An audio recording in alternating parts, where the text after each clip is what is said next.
series between the Chicago Cubs and the Chicago White Sox. Okay, take it away.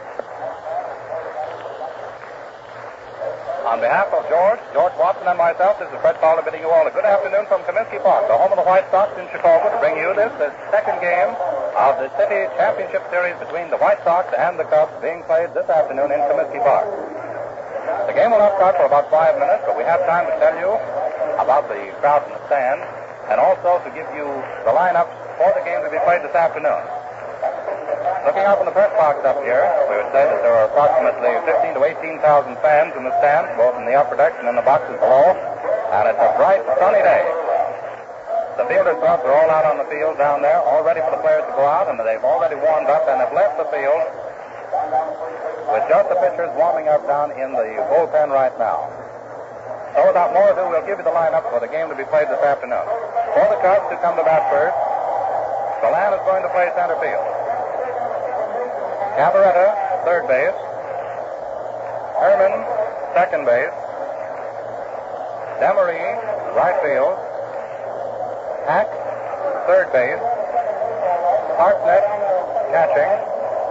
Jurgis, shortstop. And Lon Warnicki will do the pitching. For the White Sox, Radcliffe, left field. Rosenthal, center field. Haas, right field. Ventura, first base. Appling, shortstop. Hayes, second base. Dyke, third base. Sewell, catching. And Monty Stratton, pitching. The field announcer is just giving the lineup that we have just given you, and the fans are continuing to pour in. In fact, there's a goodly crowd that's already coming in. As we look out over the diamond here, incidentally, the umpires are just coming in, the 4 umpires for this afternoon, and they are Stewart, Barr, McGowan, and Ormsby. Stewart is at first base, Barr is at third base, and Ormsby at the plate. They're now taking out the balls and giving them to the catcher, or rather to the umpire Barr behind their umpire Ormsby behind the plate, filling his pockets with them. And incidentally, we're going to tell you that the grandstand is sprinkled with a goodly supply of overcoats this afternoon. You know, did we say something about football starting? That's right, it's football season right now. The baseball season is practically over with just the City Series to wind up the season. And the overcoats are coming more into prominence with mufflers showing up here and there. There's a very colorful crowd out in the stands this afternoon. There's a very mild, moderate, gentle wind blowing. In fact, I should say it was coming very gently from the west to southwest, west to southwest. Is that about right? Yeah, about southwest, George remarked. The breeze seems to be coming from the back of the box here, so it is blowing in a northeasterly direction, which will help if the ball gets above these stands in carrying it into that center field bleacher out there, which is about 440 feet. Yes, it's only been one ball ever hit in there. It'll have to be a little bit stronger wind than it is today to carry it really into it. Nonetheless, it is a perfect baseball day. It's one of those days that can be adapted to almost any sport, whether it's baseball, football, or whatever it happens to be. And there go the White Sox onto the field to take their position for the first half of the first inning. The White Sox all dressed in their white uniforms, and the visiting Cubs will be in their gray visitors' uniforms this afternoon. And now the game is just about to start, and so for the play-by-play for the first few innings, here he is, George Watson. All right, George.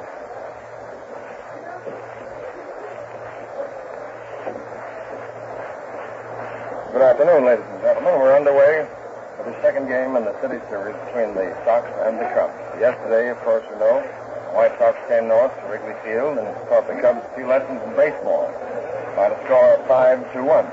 Vernon Kennedy allowing only 4 hits in the entire ball game, which was a crackerjack ball game to watch. Radcliffe's home run was something to really get a kick out of.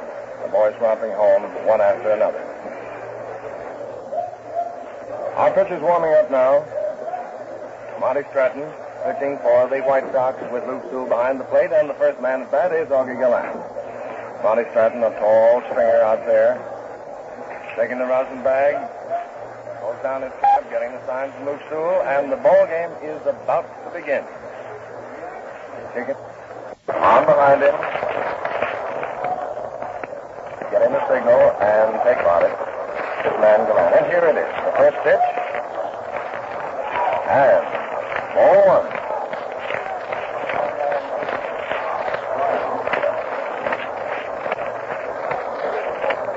Pitch. And I foul up into the upper deck just in front of us there and is missed completely by all concerned. Strike one. And ball one on Augie Galan. Stretch and the pitch. And he foul takes one into the midst of deep stool for strike two. Strike two and ball one on the hitter.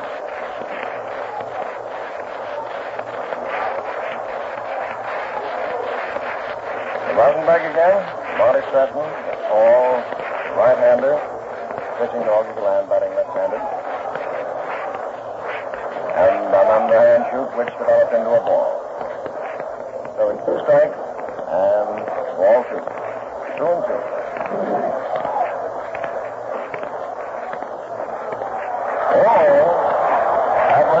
That one cut the inside corner of the plate, and Augie Galan didn't like that. He just kind of stood there and watched it go by. So it's one out. Augie Galan striking out. Watched that third one go by. Monty just put a screwball twist on that, and it broke sharply over the inside corner of the plate. Which brings Phil Cavaletta to bat. And the pitch. And ball one. Ball one for Phil Cavaletta. Stretch. Cutting the inside corner of the plate for ball two.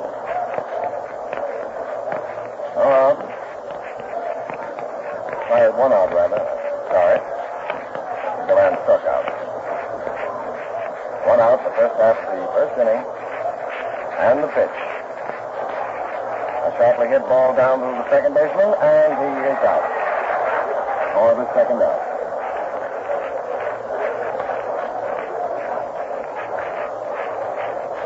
Ball was hit down to Jackie Hayes, with plenty of time to field it and get it over to Zeke Manera. Which brings us Stanley Hack at bat, hitting right-handed. 2 out.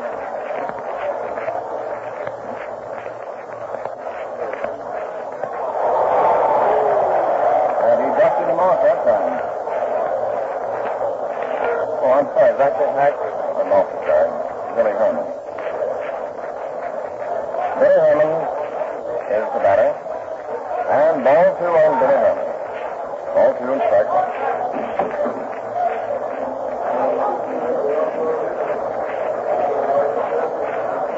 Getting ready to pitch, the stretch. Another one of those underhanded serves. Broke sharply across the plate. Strike one. Ball two.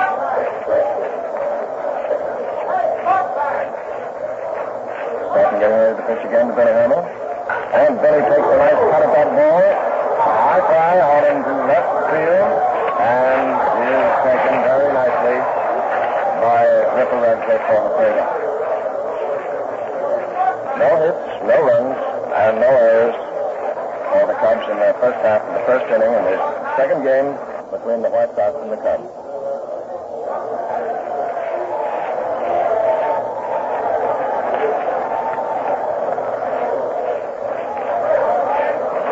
Ron Warnicki on the mound. Breathing over a few to Gabby Hartnett. Ball tossing the ball around the infield. Cubs are tired in their gray traveling uniforms today. And the White Sox down to bat. The first batter will be Ripper Radcliffe, the left fielder for the Sox. Along burn him down there like he usually does. Long, slow wind up, and then a snap, and away she comes.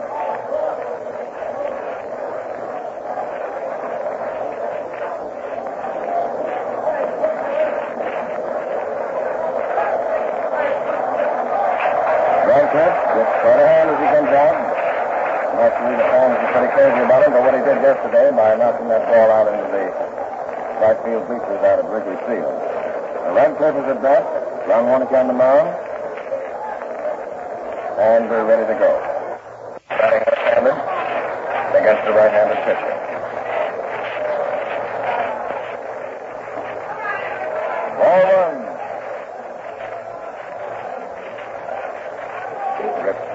Get some of that good old dirt to rub on that bat.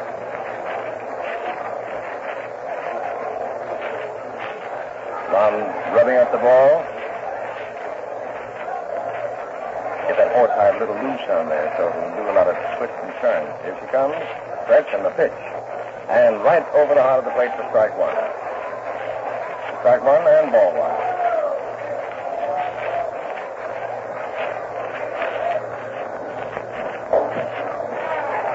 Ball two. Cuts way out in the outside corner. Ball two, strike one. Radcliffe's the hitter.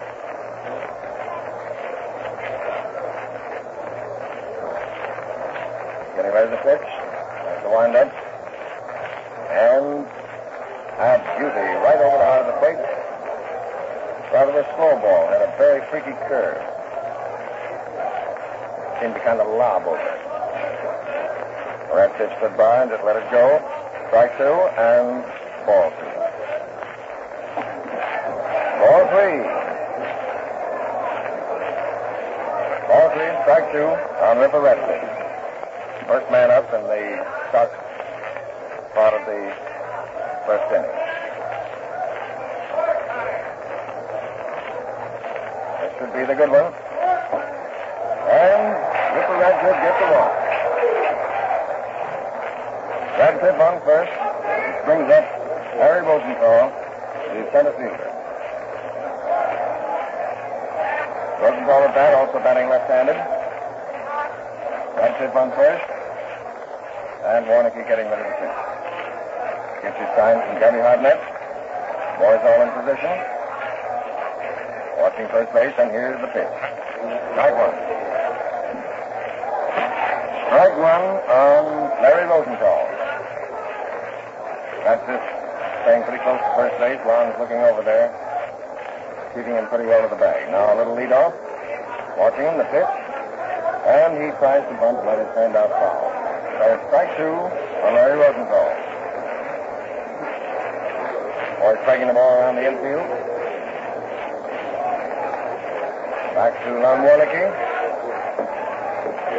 He's still working on that ball, trying to get that cover loosened up a little bit. The rosin bag. Cuts up to the slab. Gets the sign from Gabby Hardnett. And the stretch.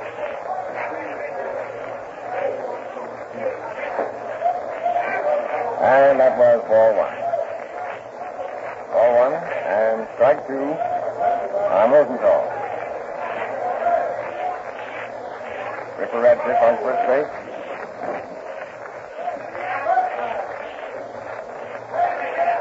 There's the leadoff. Leave about 10 feet off the bag. And right straight through the box, a nice drop single. And now he's held up at second. Throws a little wide. Holding Radcliffe at second. Rosenthal singled sharply right through Lon Warnicki. Went out into center field. So now Mr. Warnicki is in rather a hole. No out. The man on first and second, which brings up Zeke Ventura, or that is Hugh Hawes. Hugh Hawes at bat. Man on first and second. Warnicki is in a hole now. Foul off to the left up in the second deck of the grandstand. Strike one on Hugh Hawes.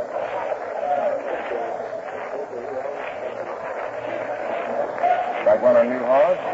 Man on first and second. And strike one on the batter. Warnicki watches first and second pretty close now before he tries to pitch. And there's the pitch. And ball one.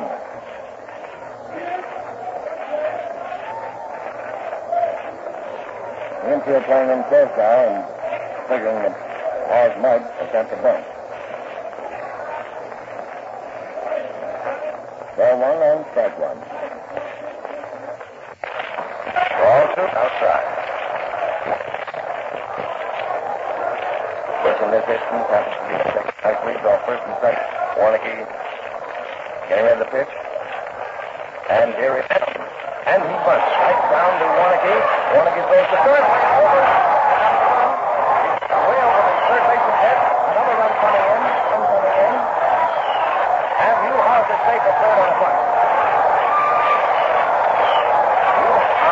at third base. Warnicky fielded and threw it way over the third baseman's head out into left center.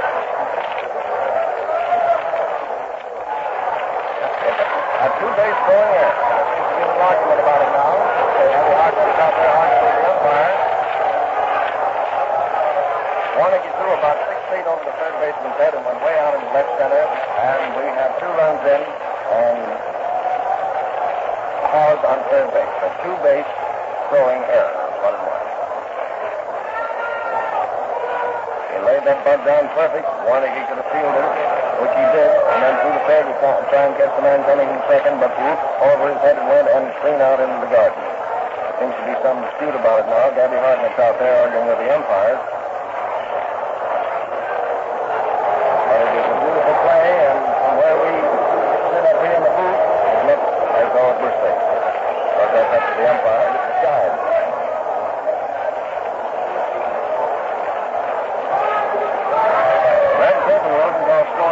Bringing Hawes up to third base, and nobody else.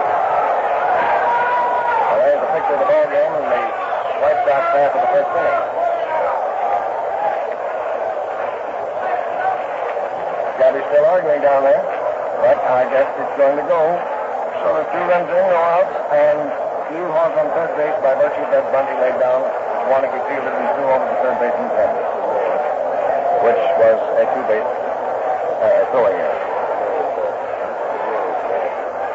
Zeke Benora is at bat. The right-handed hitter. Strike 1 and Zeke Benora.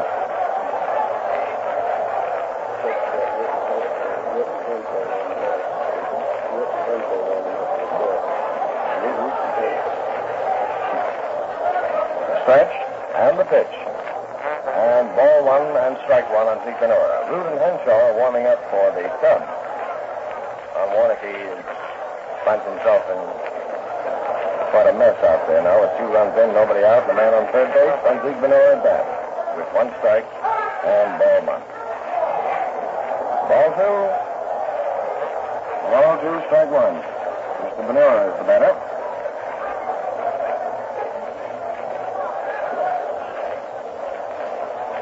Warnicky getting his signal from Gabby Hartnett, the wind-up.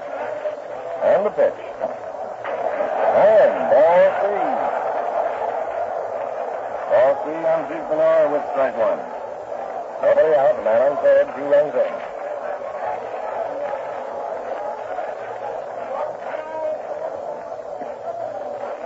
And the pitch. And Zeke gets a hold of one, which is going foul into the lower boxes to our right. Strike 2 and ball 3. Nobody out. Score 2-0 for the White Sox in their half of the first inning. Warnicky getting ready to pitch. And here it is. And he fouls another. Right back into the screen. So it's strike 2, ball 3. Luke Coughlin is the next at bat.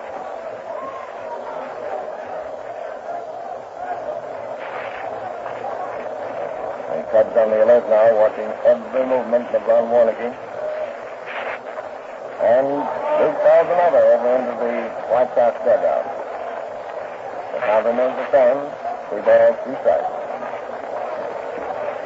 And Drew Hawes on third base.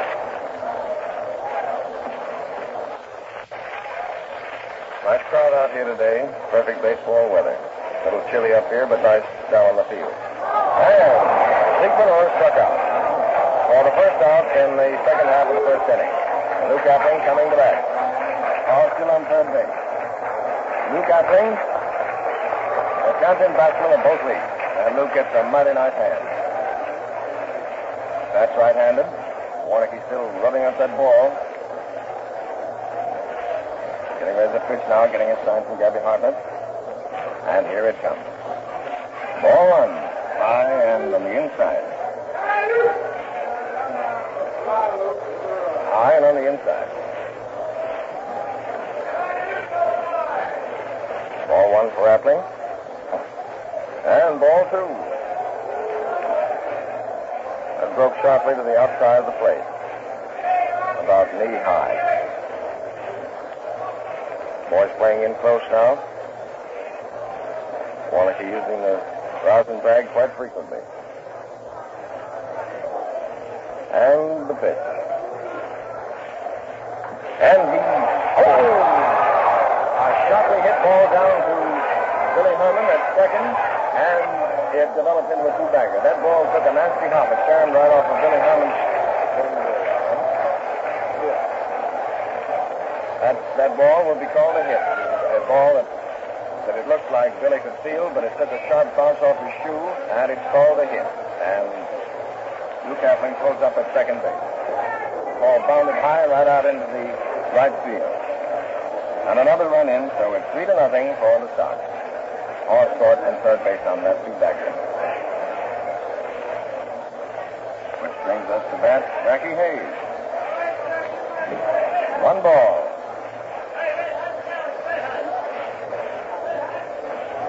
Jackie Hayes, the hitter.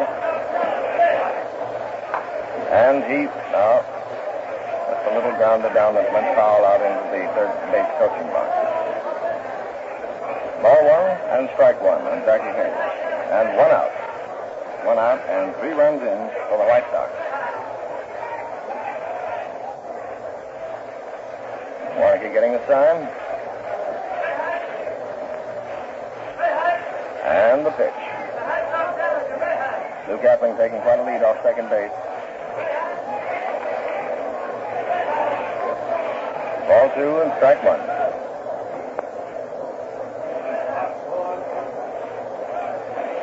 He stands up at the plate very much like Lou Kapling, about the same stance. And strike 2. Ball had a funny hop. Jackie Hayes took a wild swing at it and missed it a mile. Ball 2, strike 2 on Jackie Hayes. Lou Kapling on second base, one out. And the score 3-0 for the White Sox. Here's the pitch. Gabby Hartman's calling him for the umpire. He got that ball, his right hand went up. But it so happened it was ball 3. Ball 3 and strike 2 on Jackie Hayes. Kapling taking quite a lead off second. And here is the pitch. He gets a hold of one. It's a high fly out into center field. He's got to run for it. Center fielder came in for that, Ogie Galland. Came in for it, but Billy Herman went back and took it just about midway between the second base and the center field bleachers. So it's 2 outs. Jackie Hayes flied out to Billy Herman, and manager Jimmy Dykes is at bat. Score 3-0 for the White Sox. And 2 outs. Lou Kapling still on second base. Jimmy Dykes at bat. Strike 1 on Jimmy. Right over the heart of the plate, about letter high.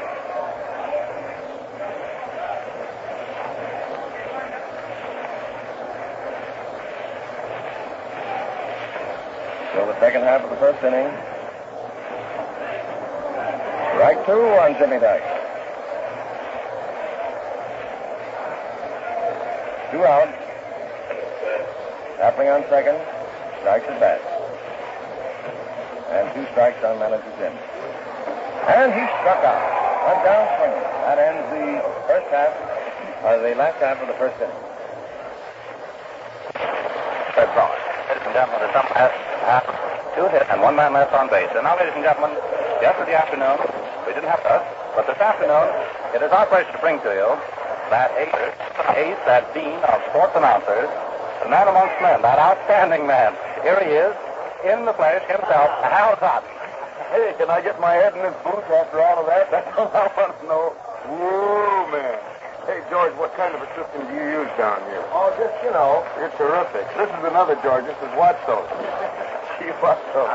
Oh, that's yours. I see that's the smaller system. Well, I see I've got a lot of competition. How things go yesterday? Here, I thought I was going to have a vacation. Here I am back to work again.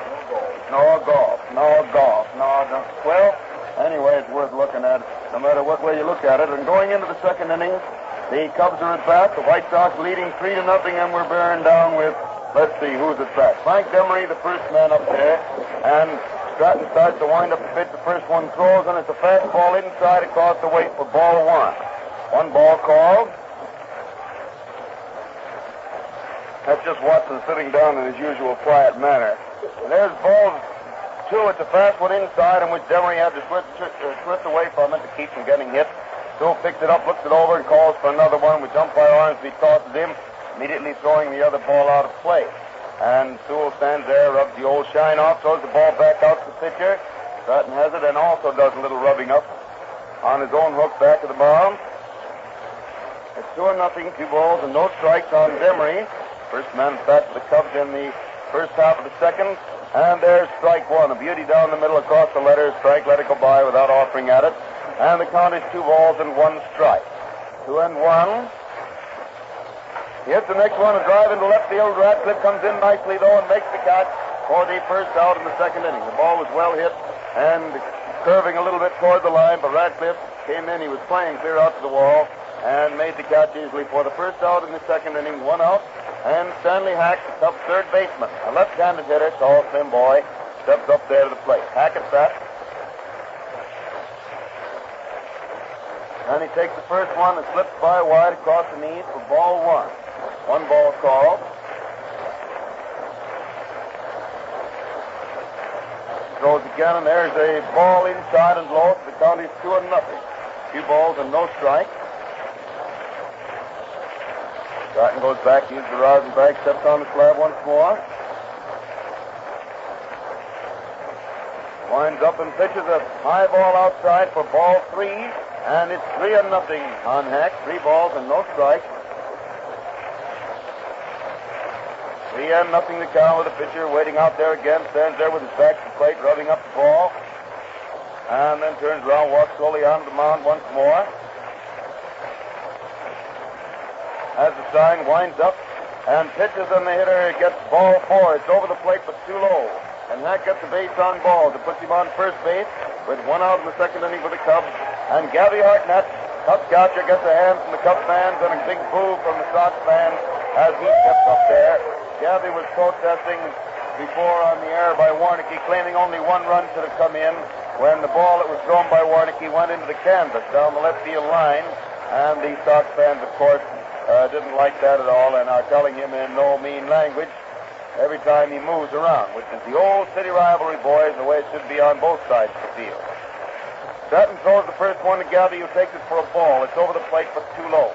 1 ball called. Johnny Corden coaching down at first base, making all sorts of wild gestures to indicate that he thinks Gabby ought to get a hold of one.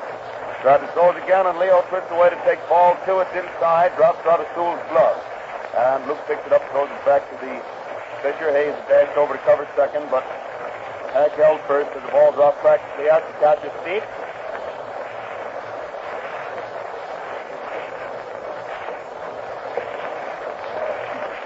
2-0 is the count, 2 balls and no strikes.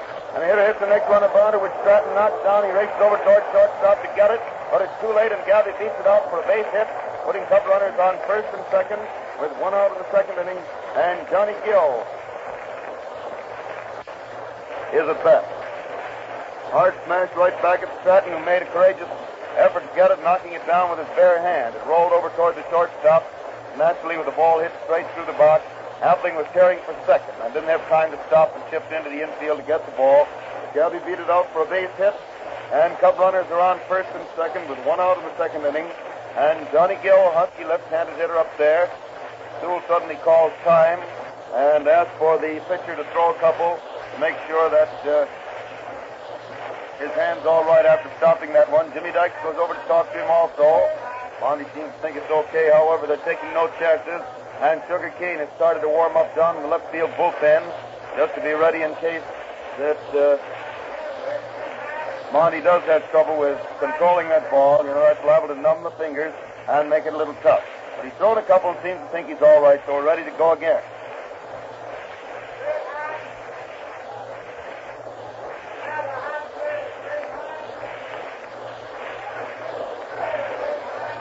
Monty's all set now. Pitch throws. And Johnny fouls the ball down past first base. Caroms against the stand, bounds out toward the left field line. Wally Stevenson warming up French in the right field bullpen for the Cubs. Runs in to get the ball. Umpire Stewart takes it and throws it all the way into the screen. Now Stratton swings around. He's ready once more. Throws, and Gill lines the ball into right field for a base hit. Haas is coming in on it. The runner from second is scoring. The runner from first, Gabby, who isn't very fast on his feet, stops at second. Single to right by Gill. Driving in Hack to make the score 3-1 in favor of the White Sox. And leaves Cub runners on first and second with one out, one run home in the second inning. And Bill Jurgis at bat. Jurgis, the shortstop, at the plate.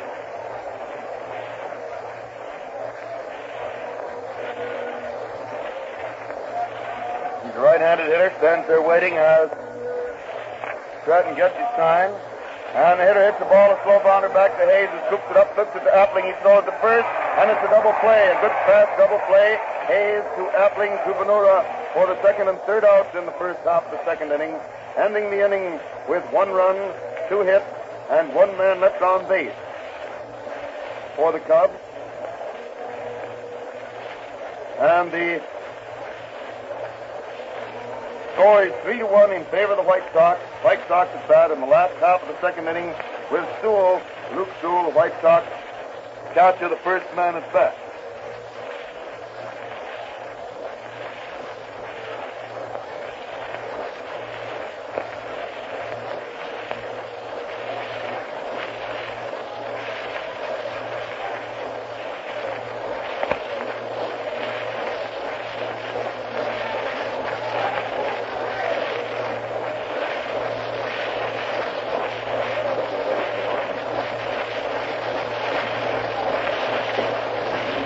First man at bat in the third inning for the Cubs, or rather, second inning for the Sox. Wait a minute, I'm going to keep them at bat. That wouldn't be so hot.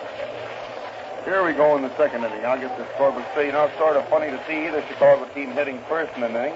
Here's Luke Sewell at bat to start the last half of the second. He hits the first pitch, a high fly in short center field. Billy Herman racing back, finally calls for the ball and grabs it. He had to get it because neither Demery or Galan could get in quick enough to reach it. And so Billy Herman makes the catch pretty well out into right center, having to go a long way to get it for the first out in the second inning. And Monty Stratton gets a swell hand from the fans as he comes walking out of the dugout and up there toward the plate. Stratton at bat with 1 out in the second inning for the White Sox. The score is 3-1 in favor of the White Sox. And Warneke gets the sign, starts to wind up. Pitches, and it's a strike over the heart of the plate about waist high. 1 strike to count.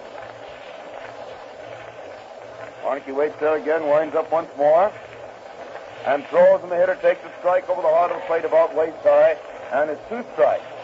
2 strikes on Stratton.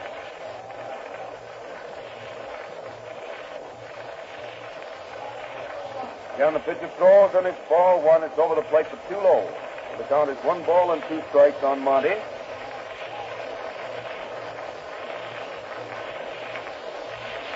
1 and 2 with the pitcher ready again. Starts to wind up once more, throws, and the hitter swings it a bounder down to Jurgis, who comes over fast, scoops it up nicely, throws the first, and Stratton is out for the second out in the second inning. From the second inning for the White, and Riffrath, leadoff man and left fielder, steps up there to the plate, Radcliffe at bat.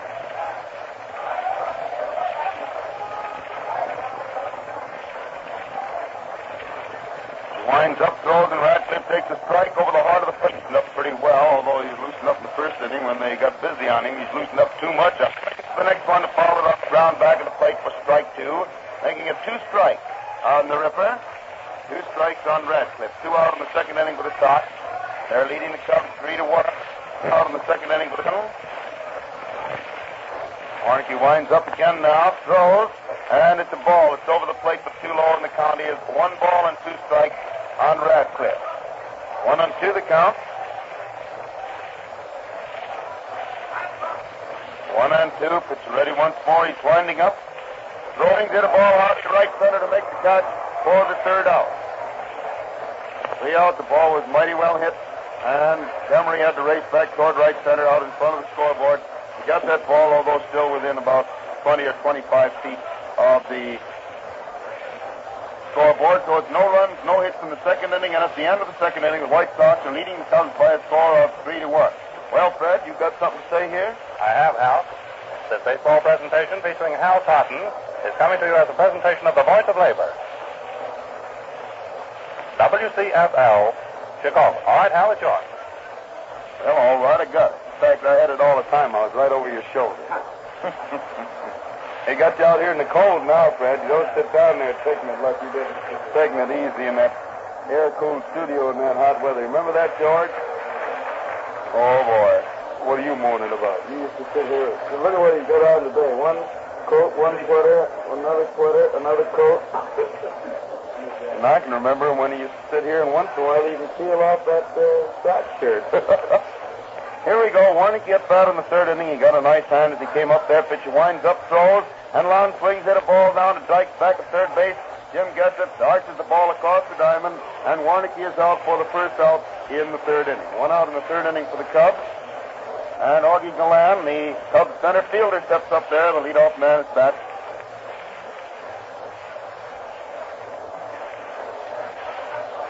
Stratton stands there, getting his side, winds up, and pitches. And here's a high fastball inside for Paul Watt. One ball called. Sewell suddenly walks out into the infield with the ball this time before throwing it back to Stratton. Comes back behind the plate again. And Monty steps on the slab once more. Starts to wind up again and pitches. The hitter takes ball two. It's a curveball down by the knees. And the count is 2-0 on Augie. 2 balls and no strikes. Cubs in the last 2 innings have shown an inclination to wake this pitcher out. And there's a strike curving towards the hitter. Stayed over the inside corner a little above the knees to run the count 2-1. 2 balls and 1 strike on Gallan. Augie flips the dirt aside, then steps up to the plate. Starts to wind up. Throws. And he leans back to take ball 3 inside across the shoulders. So it's 3 balls and 1 strike on Gallan. Augie batting left-handed as he always does against right-handed pitching. Wakes. Stratton winds up, throws, and the hitter swings it a high fly to right field. Haas jogs in easily. He's waiting for it. Has it, and it's 2 out in the third inning. 2 out in the third inning for the Cubs. And Phil Cavaretta, the Cubs first baseman, left-handed hitter also, steps up there to the plate. Cavaretta at bat. Stratton on the slab. Getting his side, starts his wind-up, and throws, and the hitter swings it a high fly out into short center field. Rosenthal coming in fast, Appling going out there, and Luke makes the catch nicely. Oh, he was going and still had his back to the infield as he caught that ball dropping out in front of him over his shoulder to make a nice play for the third out. And it's no runs, no hits in the third inning for the Cubs. The score remaining 3-1 in favor of the White Sox. Starts at bat in the last half of the third inning. The first White Sox hitter, Larry Rosenthal, who seems to be the big shot in the attack for the Sox so far, although Appling is also keeping up with him in the hit department. Each one has made 3 hits in the 2 games. Let's take a look to make sure.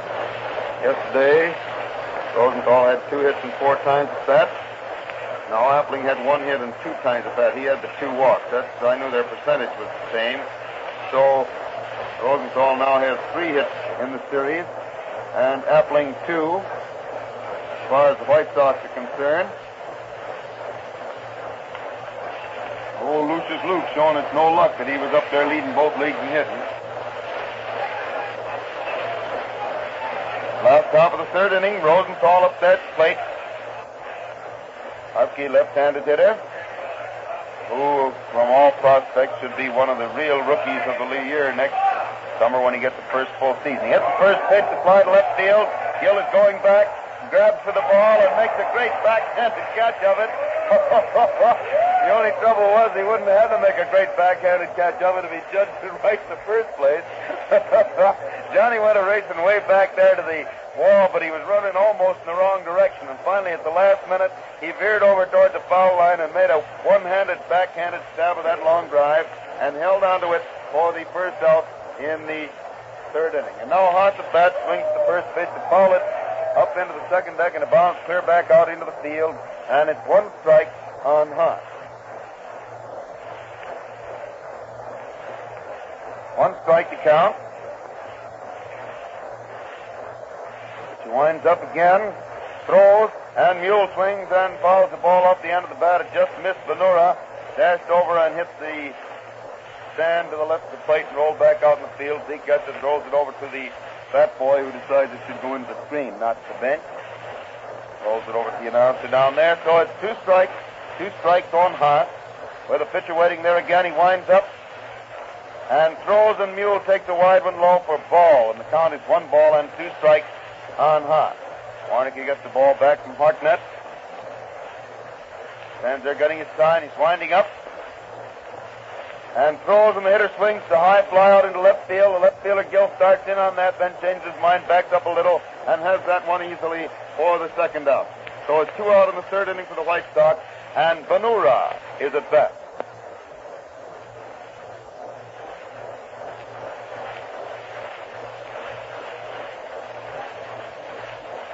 Zeke Benura up there with 2 out in the third inning for the White Sox. Warnicki throws the first one. It's a strike over the inside corner, waist high. 1 strike on Zeke. 1 strike is the count. Pitcher waiting out there again. Stands there getting his sign. He winds up once more and throws, and the hitter swings and misses a fastball for strike 2. That makes it 2 strikes on Benura. 2 outs for the Sox in the third inning. White Sox leading the Cubs 3-1.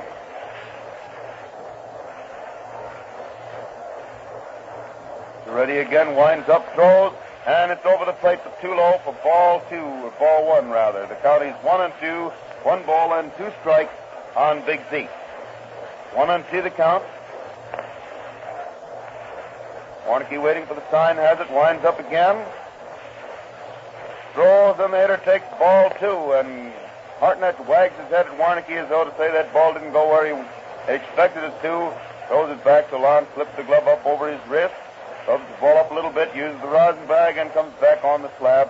Count of 2 balls and 2 strikes on Benura. Warnicki again winds up, throws, and Zeke gets the 3rd ball. That one just barely missed the outside corner across the knees. And so Gabby takes the ball to look it over, can't find anything wrong with it, throws it back to Dick. Warnicki wipes his hands dry, looks over the boys out there in the field, and throws the next one high and inside for ball 4, giving Zeke a base on ball. Well. He had 2 strikes on him and then threw 4 consecutive bad ones, so Benura gets a walk. And he's on first base with 2 out in the third inning, and Luke Appling at bat. And Lucius Luke up there, still going like a streak.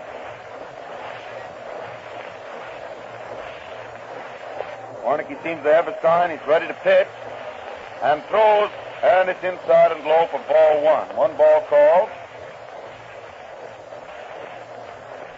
5 consecutive bad ones that Warnicki's thrown out there. 4 after getting 2 strikes on Benura to walk Zeke. And now 1 on Appling. So it's 1 ball called with a pitcher waiting there again. Ducks his cap, swings around as he gets the sign. There's a stretch to first base. Then throws over there. The runner just barely slipped back ahead of the throw, and it was pretty doggone close. Zeke wasn't expecting that, and had a pretty big lead, so had to slide back feet first to get in there. 1 ball called, and the pitcher is ready now to pitch to Appling again. Still watches the runner, but pitches, and Luke gets an easy bounder down to Billy Herman, who gets it, throws to first base, and it's 3 out. No runs, no hits, 1 man left on base in the third inning for the White Sox. And the score is still 3-1 in favor of the White Sox at the end of the third inning. Now, well, I guess they got somebody else down there because Fred's out here, but at any rate, it's the end of the third inning, so if you want some scores of what's going on in that World Series game, we return to the studio. And here we are back in the studios to tell you that the Yankees are having a field day at the Polo Grounds in New York. Schumacher started out and was knocked out of the box, to be followed by Smith, who was promptly also knocked out of the box, and a right-hander Dick Kaufman has finally taken Smith's place as the Giant pitcher. Lazari homered with the bases filled for the Yanks in the first half of the third inning. The score is now 9-1 in favor of the Yanks as we come to the close of the first half of the third inning. That's all the scores now, so back to Hal Totten and Comiskey Paul. Back at the ballpark for the fourth inning, the first man at bat for the Cubs is Billy Herman, and he fouled the first pitch up against the front of the second deck to above and to the right of the plate for strike one. One strike on Bill. Stratton winding up again. Throws, and the hitter takes a high one wide for ball one. So it's 1 ball and 1 strike on Herman. White Sox leading 3-1 in the fourth inning. Stratton waits out there again. Has the side, he starts to wind up. Throws, and the hitter takes the ball inside across the chest. And it's 2 balls and 1 strike on Billy Herman. 2-1 the count.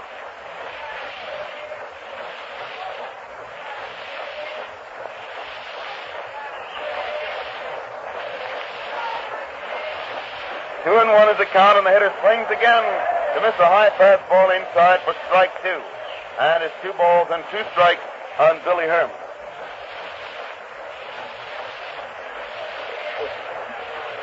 2-2 the count. Stratton throws again, and Bill swings to hit the ball. Dykes takes it to his left, throws hard to first, and Herman is out easily for the second out in the fourth inning. Oh, wait a minute, first out in the fourth inning. I'm getting ahead of myself because I just started to look back. Herman has been completely stopped by the Sox pitchers in the 2 games so far. He got a walk in the 6th inning yesterday, but hasn't been on base yet today in 2 tries. And Demery is at bat. Frank watches the first one come over the heart of the plate waist high for a strike. 1 strike on Demery. And the next one's wide and low for ball one. So the count is 1 ball and 1 strike.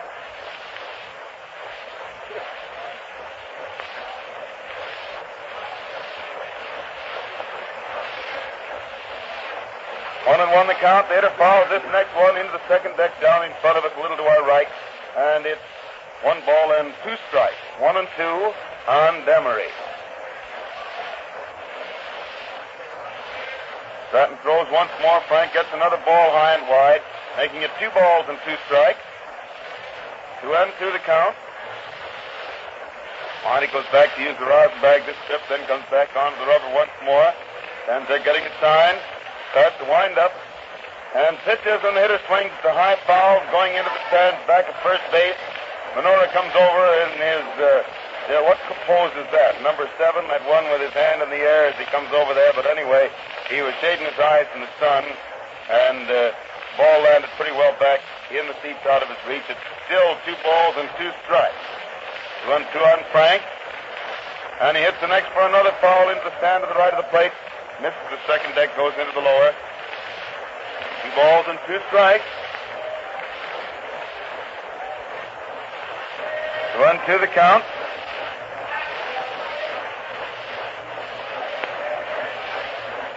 And he hits the next, a high bounder. Mr. Dykes grabs for it, but it takes a high bounce. A nasty one hits his glove.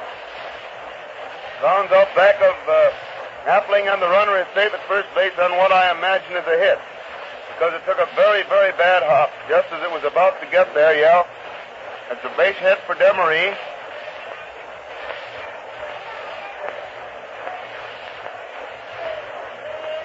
Puts Frank on first base with 1 out in the fourth inning.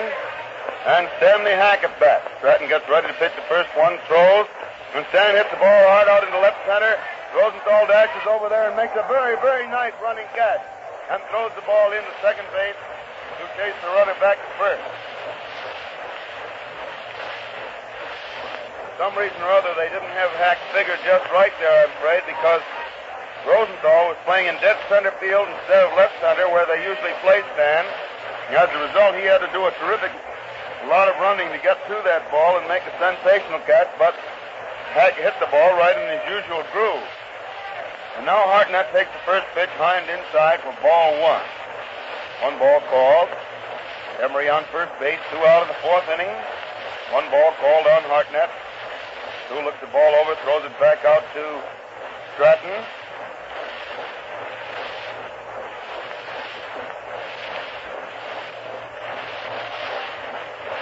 Marty ready again, throws. Gabby hits the ball on the line, and Appling leaps into the air to make a one-handed catch, and it's 3 out. Luke Appling leaps high into the air to make a one-handed stab. Got what looked like a sure line drive that time, And the White Sox defense again is pulling the club along because Mr. Stratton has not been especially a better pitcher than Warnke, but he's had much the better support, particularly in the case of Warnke himself. So it's no runs, 1 hit, 1 man left on base. In the 4th inning for the Cubs, score is still 3-1 in favor of the White Sox. Sox is batting in the last half of the 4th with Jackie Hayes, the first man up.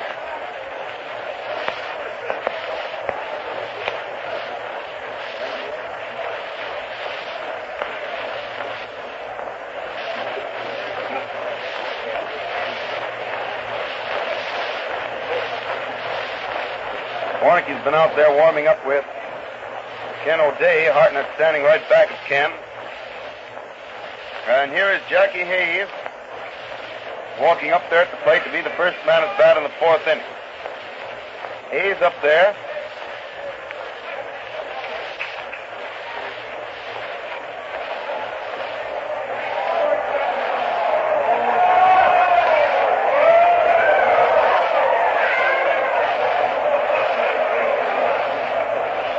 Now the pitcher winds up, throws the first one, and Hayes takes it inside and low for ball 1.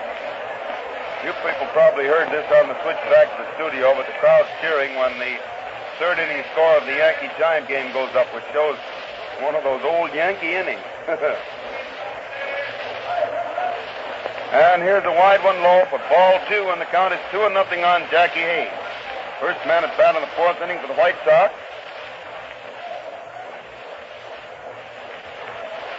Pitcher again winding up, throws, and it's a high one inside for ball 2. Rather over the inside corner across the chest for strike 1. Cut and look at the plate, not out that scoreboard. That isn't going to help any. 2-1, and there's strike 2. The hitter fouls the ball back to the screen, and the count is 2 balls and 2 strikes. 2-2 the count.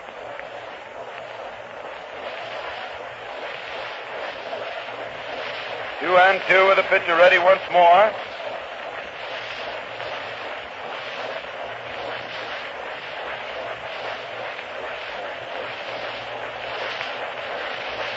Again starts to wind up, throws, and Jackie fouls this ball into the stand to the right of the plate, and it's 2-2, 2 balls and 2 strikes still on Jackie Hayes.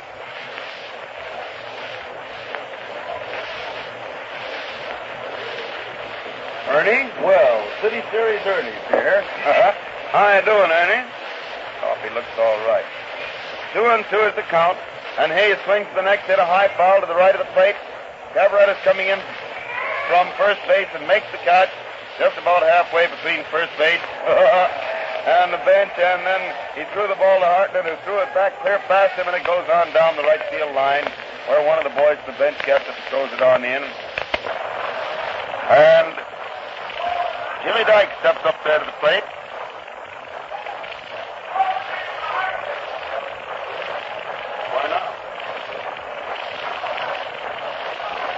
Dyke's up there at the plate with 1 out of the 4th inning. Warnke starts to wind up, throws, and Jim swings, hit a high bounder. Jurgis backs up and goes to his right a little, takes the ball, throws to first. Everett made a swell stretch into the infield. He got that ball just off the ground and way into the infield, but Dykes is out for the 2nd out. That makes it 2 out of the 4th inning for the Sox, and Luke Sewell is at bat. Sewell up there at the plate. But 2 out of the 4th inning for the White Sox. So the first one, Luke takes a good strike over the heart of the plate about waist high. 1 strike on Sewell. Warnke again starts to wind up. Throws, and the hitter takes strike 2. Luke doesn't like that and slaps the bat on the ground a second and turns his back on the umpire. Ball just barely knee-high. It seemed to be over the heart of the plate. Luke must have thought it was a little bit low. So it's 2 strikes on Sewell with the pitcher winding up again. He throws, and the hitter takes a ball. It's over the plate, but this time it was too low, and the count is 1 ball and 2 strikes on Luke. White Sox leading 3-1 last half of the 4th inning. Warnke again winding up, throws, and it's ball 2, wide and low. So it's 2 balls and 2 strikes. 2-2 on Luke.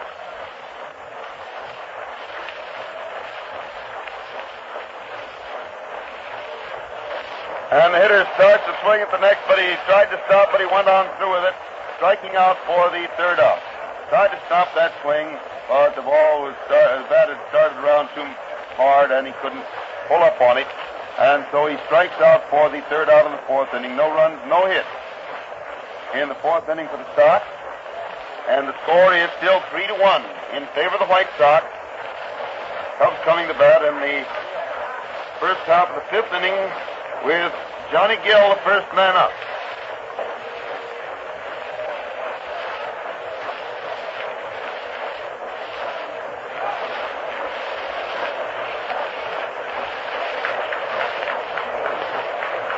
Should I shoot this red hot before I eat it, George? You think it'd be safer? I don't know. It doesn't seem to be particularly live. It's going to taste pretty good, I'll guarantee that. I wonder how I sound when I talk a mouthful.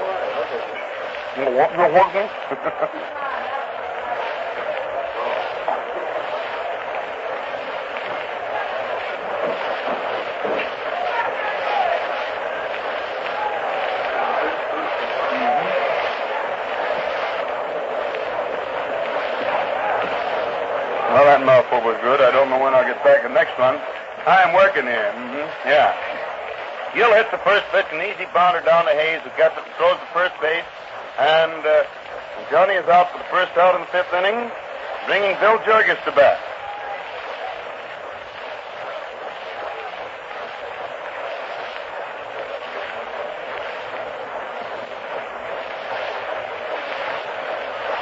Stratton winds up now, throws the first one, and Jurgis swings, hit a hard bounder down to Appling, who gets it nicely, throws the first, and Jurgis is out easily for the second out. That makes it 2 out in the fifth inning for the Cubs. And the next man up there, Warnicki, the Cub pitcher, is walking slowly up from the bench. Gets a nice hand from the stand. It looks very much as though that very costly throw of his may mean the ball game if something doesn't happen, because since then he has gone along in great style, only one scratch hit being made off him. And the first pitch to Warnicki is a wide one for a ball. Stratton waits there for the next sign, has it, he's winding up. Throws, and Dick gets ball 2. It's inside across the waist. And the count is 2-0. 2 balls and no strikes on Warnicki. Stratton winding up, throws once more, and he gets that one over the outside corner, letter high for a strike. And it's 2 balls and 1 strike on Warnicki. 2 out for the Cubs in the fifth. White Sox leading 3-1. There's ball 3, a wide one low, and it's 3 balls and 1 strike on Warnicki. 3-1 the count. Getting the wind-up pitch, and the hitter hits the ball, a slow bounder down to Dykes, who gets it, throws to first base, and Warnicki is out for the out. So Hayes, Appling, and Dykes all had a hand in retiring the side that time on throws to Benura. No runs, no hits in the first half of the fifth inning. And the White Sox still lead the Cubs by a score of 3-1. Sox is bat in the last half of the fifth, with Monty Stratton, the pitcher, the first man up. There goes another mouthful.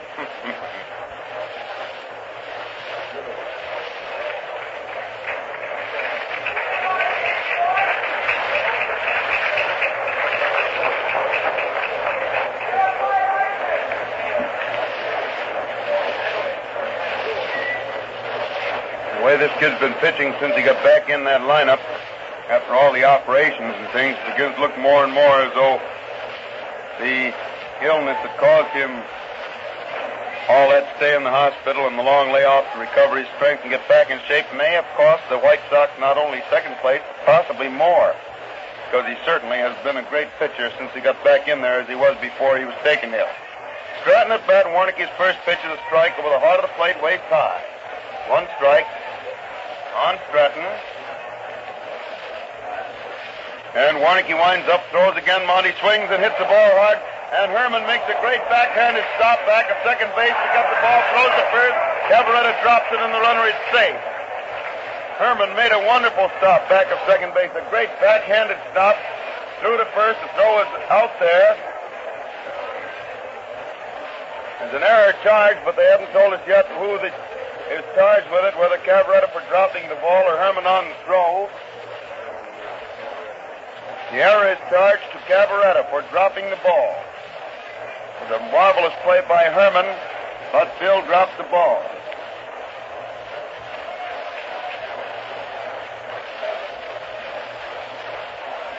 So Stratton's on first base, nobody out of the fifth.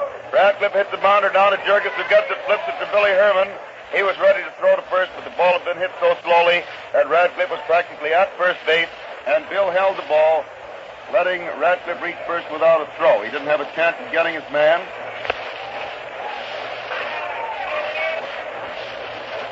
So Radcliffe's on first base with one out of the fifth inning, and Rosenthal is at bat.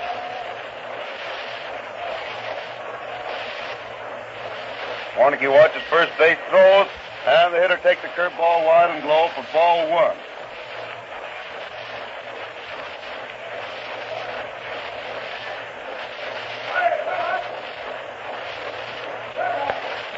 Pitcher ready out there again. Throws, and Rosenthal fouls the ball back into the front of the second deck down below us, and it bounds back down into the field. It's 1-1.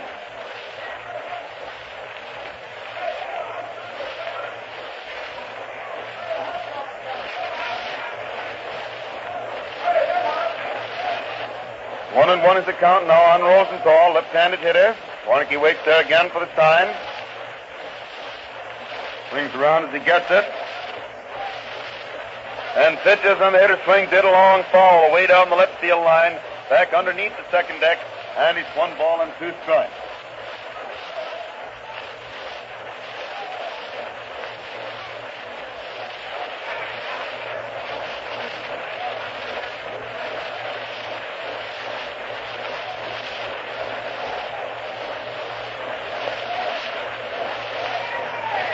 Warnke tips up onto the slab again, watches the plate, looks at first, then pitches, and the hitter hits the ball out through into left field for a base hit.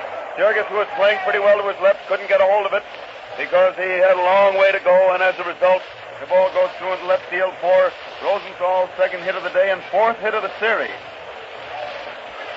So the White Sox have runners on first and second with 1 out in the 5th inning, and Mulehaus at bat.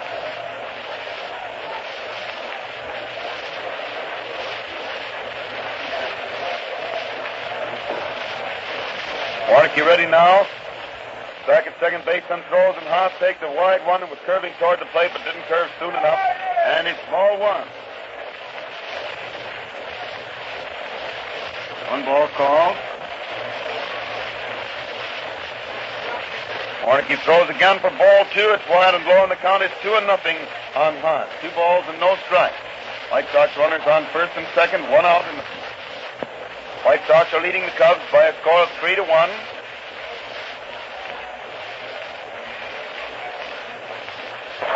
And the pitcher stands there waiting again.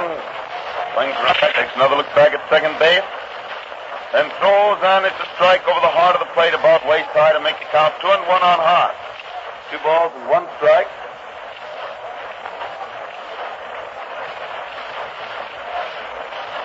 Few balls and 1 strike. The pitcher waiting again. Warnke has the sign, steps on the slab. Back at second, and throws, and the hitter swings, hit a foul. It's just up onto the roof of the stand above third base. Almost hit the front of the roof, but just eased up over it.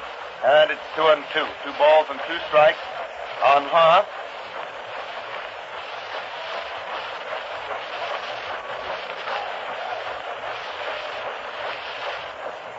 Like old times smelling that pipe, George.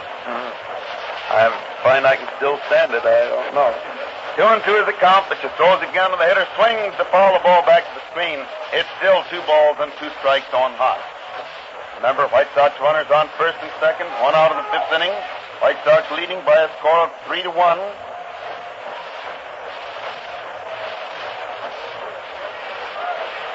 Warnke uses the rosin bag again, rubs up the ball. Around the runners, then steps onto the slab, and is getting his sign.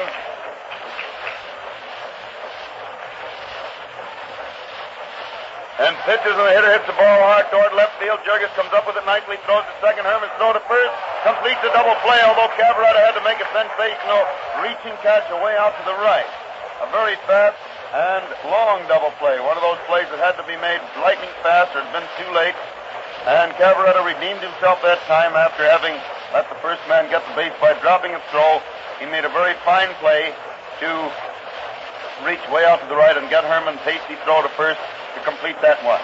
So it's no run, one hit, one error, and one man left on base in the last half of the fifth inning, and the score is still 3-1 in favor of the White Sox at the end of the fifth inning. Now I think, Fred, you got a little message to say again, huh? Yes, I have, Hal Totten. You know, you've been saying that things were coming across the letters all afternoon, so supposing we say a few letters like this is the voice of labor. WCFL, Chicago.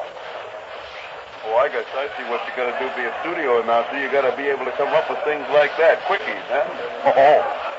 I get it. Should have taken longer, though, Fred. I'm still chewing. Here we go in the sixth inning. Galanis bat started off with the Cubs. And the first pitch is too low. It's ball one. One ball on Galan. White Sox leading 3-1. Augie swings the next. It's a high fly into center field. Rosenthal's going back, and he's under it now. Has it.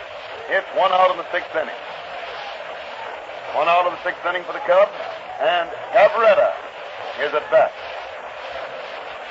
Bill Cavaretta up there at the plate.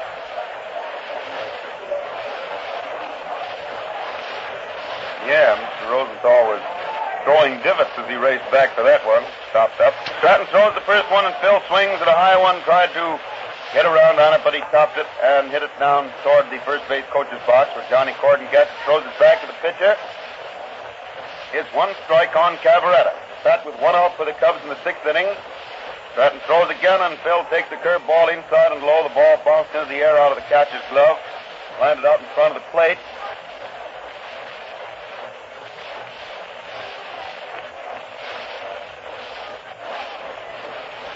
And the pitcher winds up once more, throws, the hitter swings and fouls the ball back to the screen. And it's 1-2, 1 ball and 2 strikes.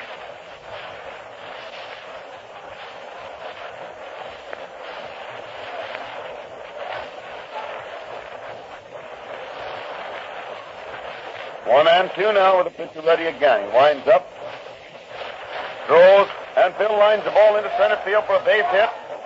A single to center field by Cavaretta, putting him on first base with nobody out in the sixth inning. And Billy Herman up there at the plate. Billy, who hasn't had a base hit in the series so far, and who had a terrific slump at the end of the season, making only about 2 hits in his last 5 or 6 games.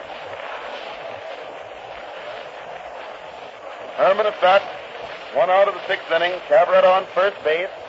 Score 3-1 in favor of the White Sox. And Herman takes the first pitch in by his shoulders for ball 1.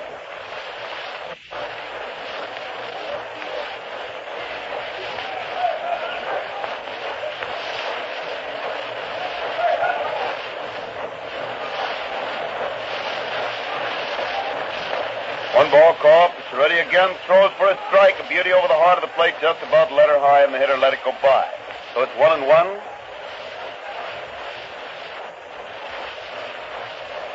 1-1 is the count. And there is a ball wide and low, making it 2 balls and 1 strike on Billy Herman. 2-1.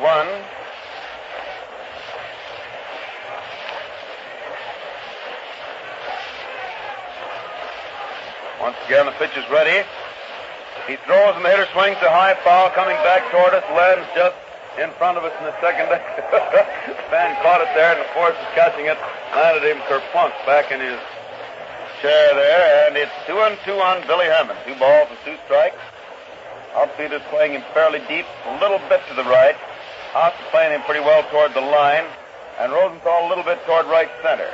And the next one, Herman tried to get away from it, but the ball curved in and hit him on the right wrist or right hand.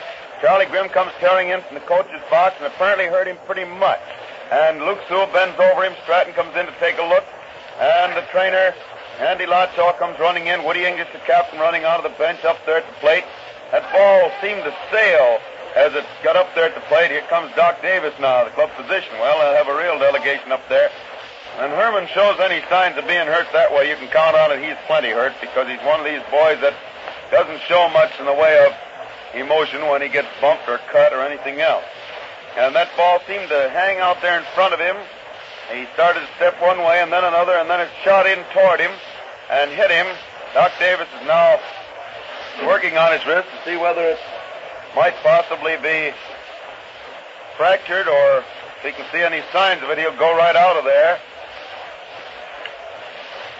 And they're all standing around. In the meantime, Cavaretta had gone to second base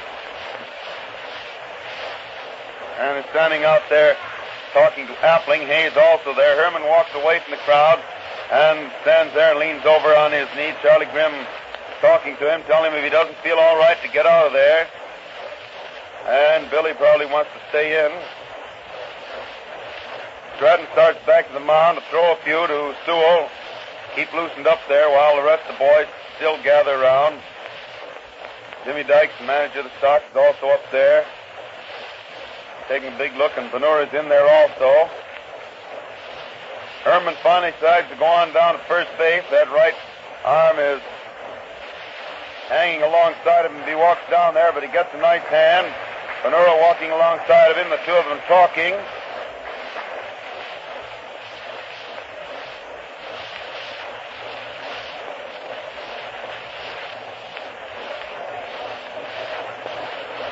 But he finally reaches first base. And the next man up there is Frank Demery. Now the White Sox start a couple of pitchers warming up in the bullpen. Kane and the inevitable Mr. Brown warming up out there. And here is Demery at bat. Hub runners on first and second, one out in the sixth inning. And Demery hits the first one, a line drive to Hayes, who gets it, throws back to Benura for a double play. A line smash right into Hayes' hands. He doesn't have to move out of his tracks to get it. And a quick throw to first base. Doubles Herman and ends the threat just like that. Bang, without any delay at all. It's no runs, one hit, one man left on base in the first half of the sixth inning. And the score is still 3-1 in favor of the White Sox. White Sox at bat in the last half of the sixth with Benura the first man up there. Benura the first man at bat. That ball was really tagged. That's the kind of a ball that all the New York writers cry about every time DiMaggio hits one that gets caught. Always a foot to the right or a foot to the left, and it would have been a two-base hit. The trouble is a foot to the right or a foot to the left doesn't mean a thing if you hit it right at somebody. Woody English is going in to play second base now, and Billy Herman tried to throw a ball, couldn't control it, and is walking off. English is playing second base. That injury was just too much for Billy. And Herman gets a hand as he walks off the field.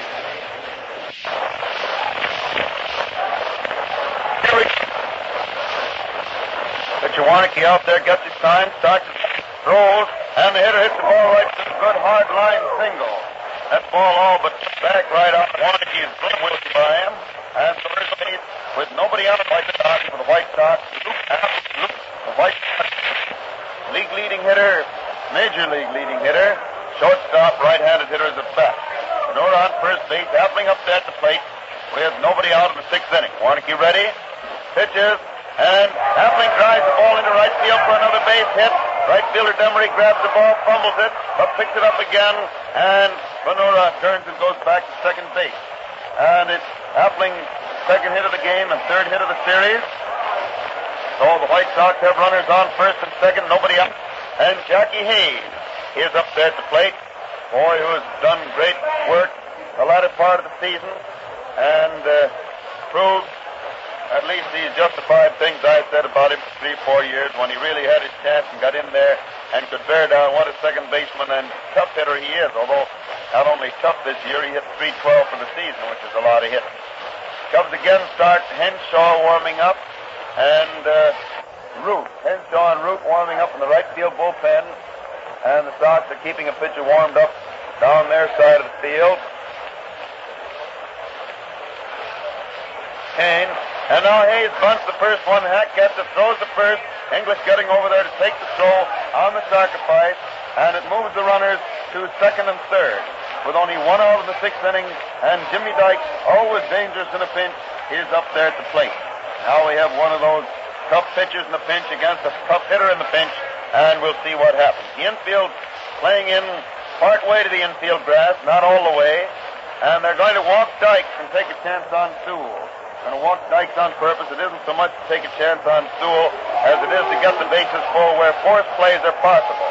As it is now, there's no chance of a force play, and so they want to get those bases full for that reason and gamble on that proposition. There's the fourth ball, and Dykes gets the base on ball. He took the fourth one wide. Gabby started to throw the ball to third as Dykes walked across in front of him. He didn't intend to, and so Dykes turned around and acted as though he was going to be real mad at Gabby, and as he swung the bat back of him to throw it to the bat boy, he swung it right across in front of Leo, and that caused a laugh from everybody. Now the bases are full with 1 out in the 6th inning, and Luke Sewell, another dangerous boy with the bases occupied out there, takes the first pitch inside and low for a ball. The infielders have moved back. That is the second baseman and shortstop moved back. First and third baseman still in fairly close. He winds up once more, throws, and the hitter hits a beauty into center field for a base hit, and Deland races over to get it. 1 run in, 2nd run scoring. Dykes pulling up at third base. And a sharp single to center field by Sewell. Scores Benura. Scores Appling. And puts Dykes on third base. So the White Sox have runners on first and third. 1 out. 2 runs home in the 6th inning. They're now leading the Cubs by a score of 5-1, the same score by which they won yesterday. And Monty Stratton, White Sox pitcher, is coming up there to the plate. Stratton at bat. Old Lucius Luke, same way as he did all through the season. When there were runs out there to score, you could almost always count on Sewell getting a hold of one, hitting it somewhere. Stratton hits the first pitch, a drive into left field for another base hit. Gill is coming down there. The runner from first going for third. Gill gets the ball, throws it into third base. The runner bound slides in, and the ball bounds out past third base. Jurgis gets over there, gets it, but Stratton slides into second base. Ball bounded and hit the runner as he slid into third, and then as Hack stood there looking for it, Stratton tore for second. Jurgis had to come all the way over to get the ball and throw it to second base, and as a result, the runners are on second and third with another run home, and Mr. Stratton still appearing as a base hitter of considerable worth and merit as he did in that last game of the season. George, did you notice whether they called an error on that throw-in or not? Did anybody look up to see? And now, Henshaw on who? Error on Hack. For heaven's sake, they called an error on Hack, and he never had the ball in his hands. How do you figure that out? Well, that's all right. Henshaw is coming in now into the infield to relieve Warnicki.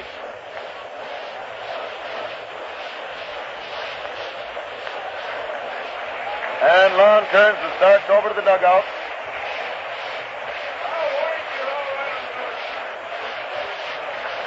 And Henshaw, Little Roy, who is a South Sider, lived out here in this part of town and went to school out here at the University of Chicago, is now pitching for the Cubs.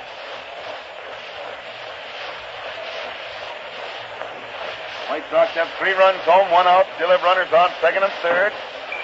And Ratcliffe is the next hitter. Henshaw finishing the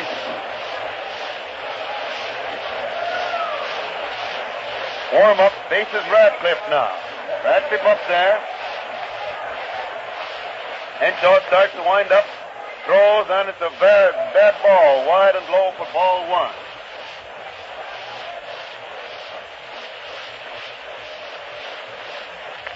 Waits out there again. Winds up once more. And there's ball 2, another ball that breaks 2 wide, and the count is 2-0. 2 balls and no strikes.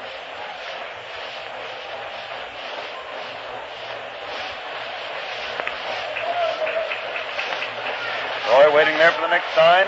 Has it, he winds up and pitches for ball 3, another ball that curves altogether 2 wide and low, and it's 3-0. Now, in addition to the fact Root has stopped warming up and Bryant is warming up for the Cubs.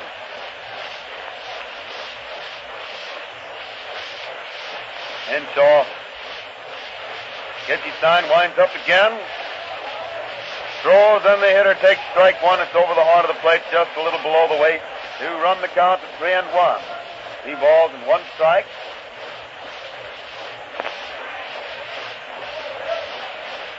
And ball 4 comes by wide and low.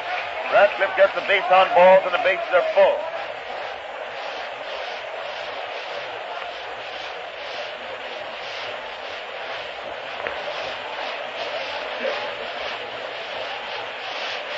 Rosenthal up there now. Rosenthal at bat.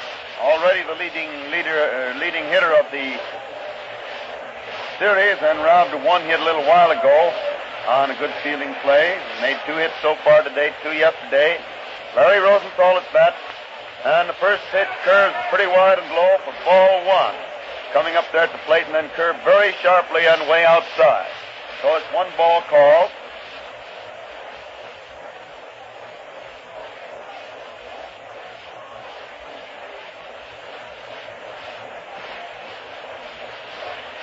Henshaw waits out there again, gets the sign, winds up, throws for a strike over the inside corner waist high to make the count 1 ball and 1 strike on Rosenthal. 1-1 the count.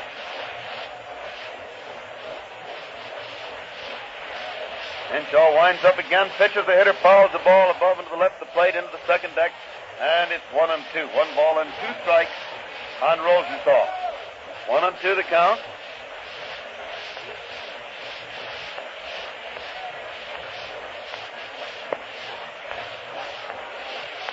Waiting out there again, takes quite a while.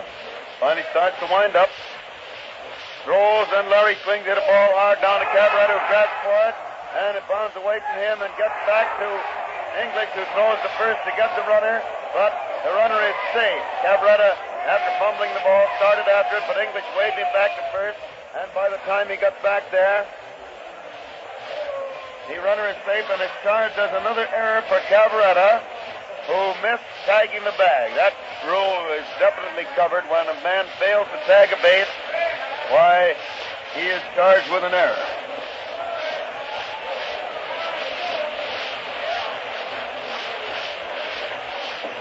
And now here is Mule Haas at bat. Haas up there at the plate. Pitch for a ball wide, base is still full. Winds up again, throws, and it's a wide one low for ball 2, and Hartnett turns around, speaks a little piece about that one.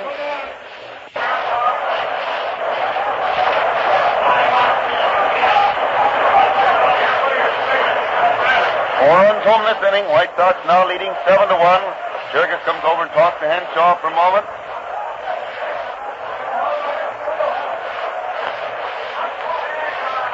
Roy throws again, and it's a strike over the heart of the plate about knee-high, and Mule naturally playing the string out of ways, let it go by. So it's 2-1. Infield playing in very close. Bases full. Only 1 out, 4 runs home in the 6th. Henshaw again winding up, throws, and it's very wide and low for ball 3. Way outside, and it's 3 balls and 1 strike. 3-1 on Haas.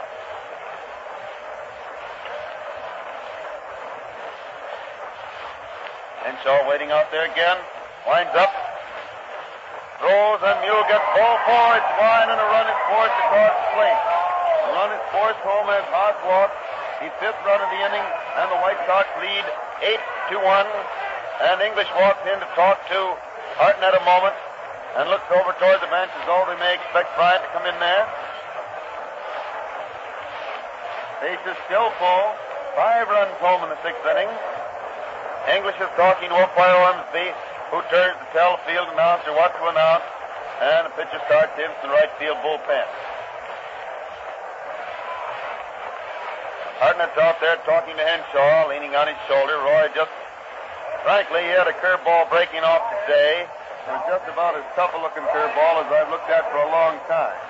But he didn't have control of it, and Henshaw is one of these type of young pitchers that if the control isn't there, he doesn't have much chance of going anywhere. He had that ball breaking a foot to a foot and a half many times, never less than 6 or 8 inches, and breaking a little bit too far away from the plate. As a result, he was in the hole most of the time and ended up by walking that man to force in a run. However, there was a chance of his being out of the inning if Cabrera had fielded the ball hit right at him.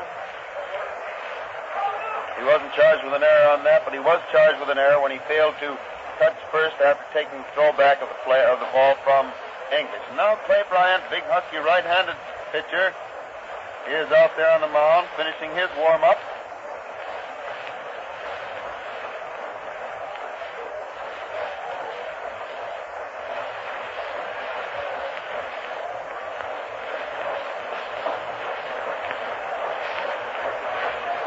Bryant finishes the warm-up and is ready now as Zeke Benora steps up at the plate.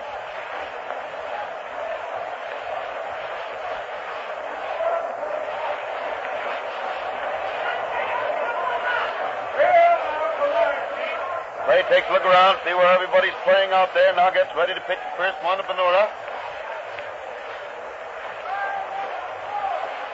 Winds up, throws, and Zeke takes the curveball wide for ball one. One ball called.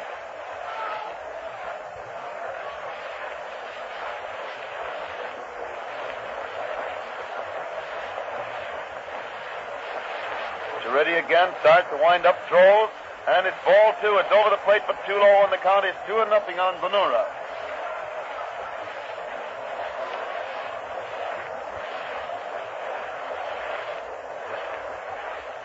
Two and nothing is the count for the pitcher. Ready again. And they're watching the plate, gets his sign, he's winding up. And throws, and Zeke jumps back to take the third ball, a bad one, and he may walk the fourth in another run. Look out.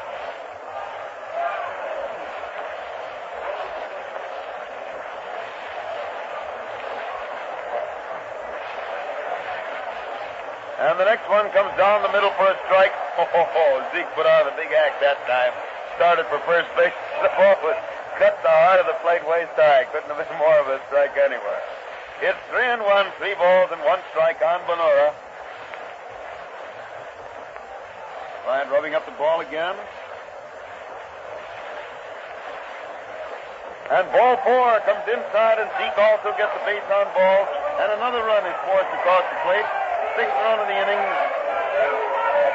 Bringing Luke Appling to bat, with the White Sox leading now by a score of 9-1 in the 6th inning. White Sox leading 9-1. I guess they saw what the Yankees did down there in New York and decided they had to put on a big inning too, huh? Luke Appling up there. Bryant starts to wind up. Throws, and Luke takes a high one inside for ball 1. A slow ball, change of pace. Root is warming up now for the Cubs again. Winding up, throws once more, and it's a strike. Curveball breaking away from the hitter. Caught the inside corner about waist high to make it 1-1. 1-1.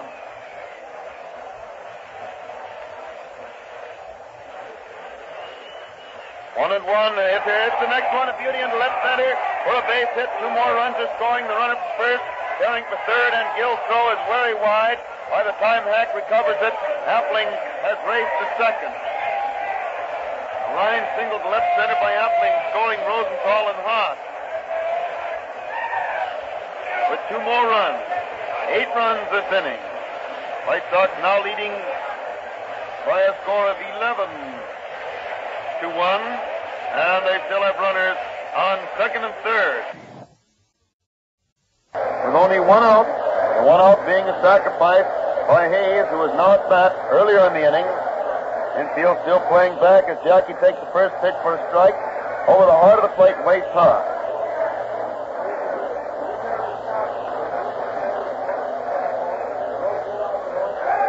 And there's the ball, making the count 1 ball and 1 strike on Hayes.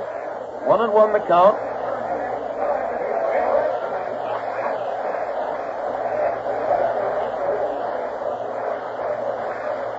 Bryant winds up, throws again. Jackie swings in a high bounder. Bryant gets it. The runners hold their bases, so he throws to first, getting Hayes for the second out. Making it 2 out in the 7th inning and bringing Dykes to bat. Dykes up there at the plate. Dykes was walked purposely with runners on second and third earlier in the inning, but that strategy didn't work when Mr. Stool stepped up there and smacked one. And Dykes hits the foul down to Billy Webb, coaching at third. He grabs it, throws it out to Hack. Goes on around the Cub infield, which still seems to be showing a lot of fire, although they're way, way behind right now.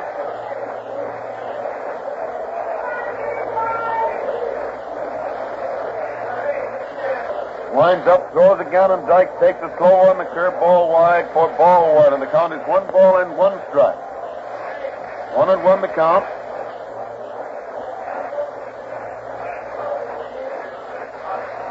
Ryan throws again, and Dyke falls down under one that almost hit him in the shoulders, and he takes it for ball 2. So the count is 2 balls and 1 strike. 2-1 on Dyke. Ready once more, starts to wind up, throws, and it's a ball that hits the bat and hits the ground and then bounded foul clear over to stand to the right of the plate. It's still 2-2. 2 balls and 2 strikes.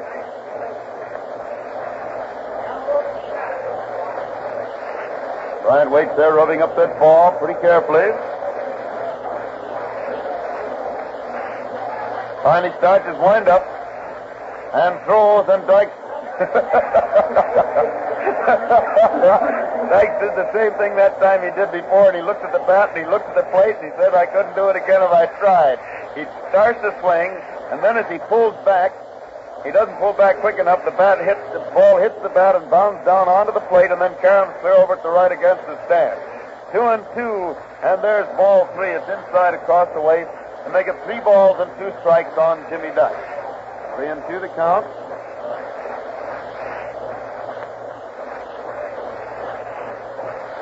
Three and 2 now.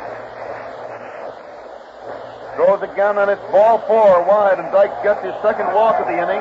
Once more filling the bases for Mr. Lucius Luke Steele. Mr. Steele is up there again, of the Ohio, but formerly of the Alabama Steele. He singled with the bases full earlier in the inning to drive in the first 2 of these 8 runs that have scored. White Sox are leading 11-1 in the last half of the 6th. And Sewell takes the first pitch, a curve ball wide and low for ball 1.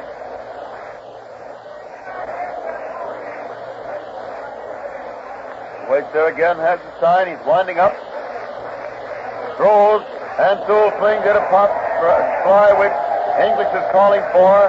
He has it. It's 3 out, and they finally retire the side. And, of course, the White Sox fans come up with a big howl because they've been waiting for this all year. In fact, for several years. Very several.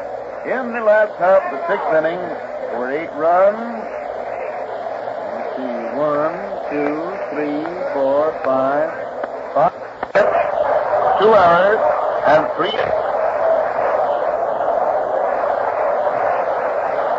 And the score is 11-1 in favor of the White Sox at the end of the 6th inning.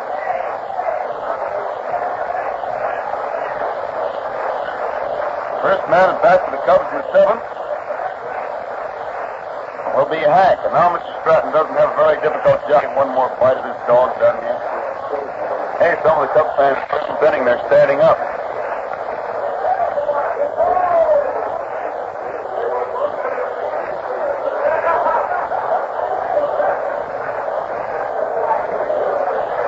This isn't a hot dog now, it's an ice dog.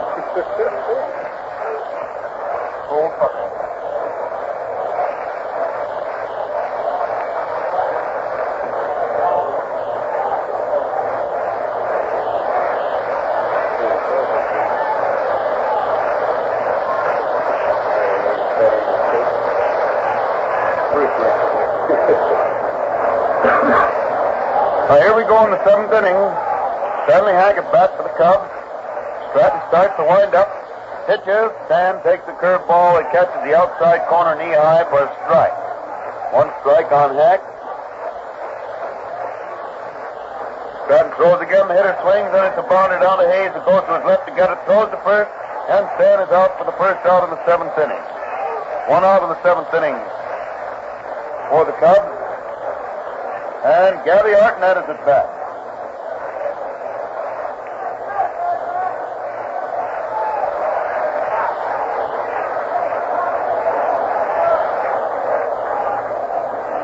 Gabby takes the first one for a strike. It's over the heart of the plate, but down just about knee high, not much more than that. 1 strike.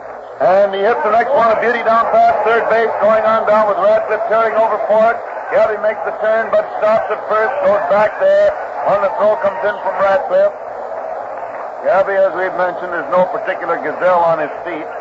And while most fellas might have had a double on that, Gabby played it safe.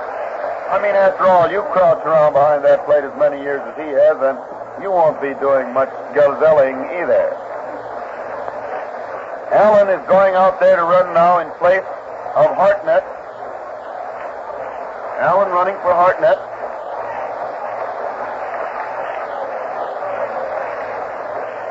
And Gabby gets ahead in the stump of fans. He walks over to the bench. And Gill steps up there taking the first pitch over the plate for too low, and it's ball one.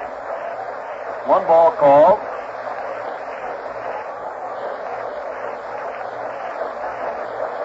He throws again, and Johnny fouls the ball on the ground to the right of the plate. That makes it 1-1. 1 ball and 1 strike on Johnny Gill. Stratton waits out there, slaps the ball into the glove a couple of times, uses the rosin bag, steps up on the slab, swings around ready to pitch. Pitches, and it's a high one wide for ball 2, making the count 2 balls and 1 strike. 2-1 is the count.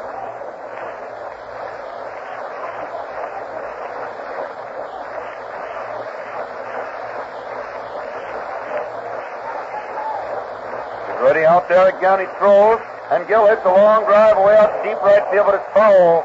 Foul against the right field wall. Wouldn't have gone in, but it was outside by several feet. And it's 2 balls and 2 strikes on Gill.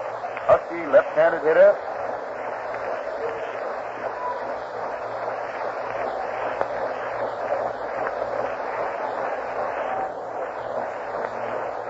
Stratton used the rosin bag, has another ball to pitch. He's ready once again, swings around as he gets the sign. And pitches, and Gill swings, hit a pop foul to the left of the plate. Sewell is over there waiting for it, has it, and it's 2 out of the 7th inning.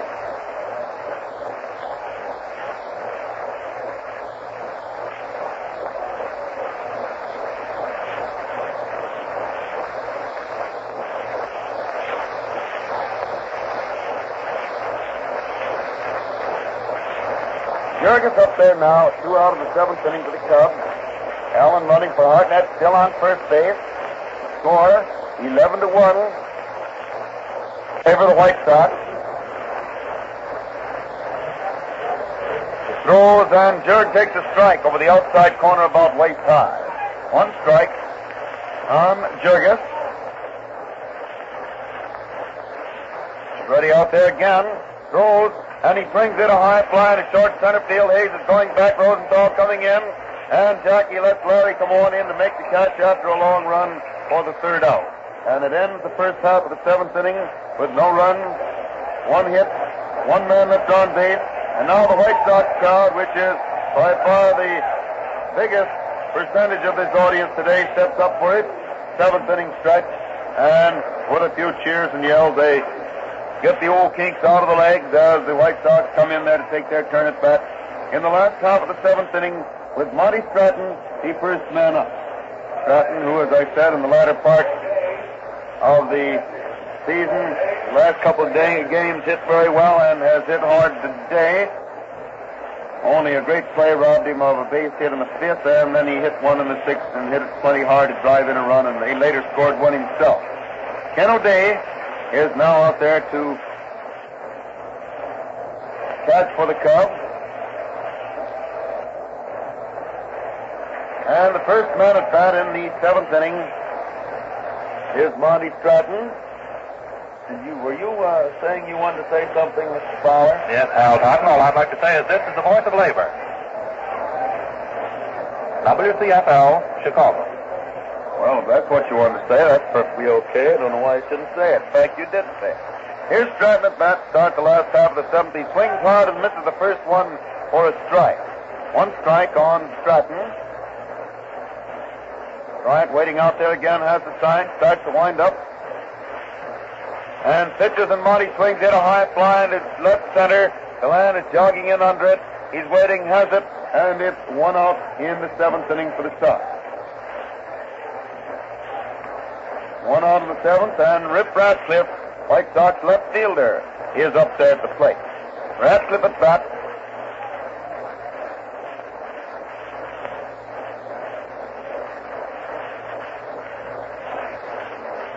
He winds up, throws the first one, and the Ripper takes a wide one across the waist for ball one. One ball called.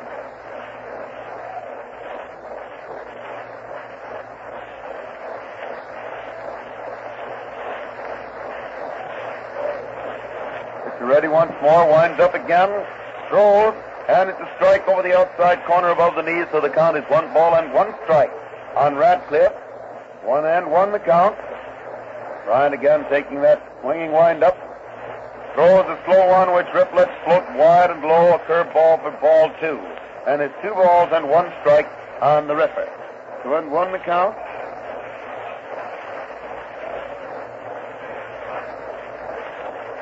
Winds up, throws again for ball 3 wide across the waist, and it's 3 balls and 1 strike on Ratcliffe. 3-1.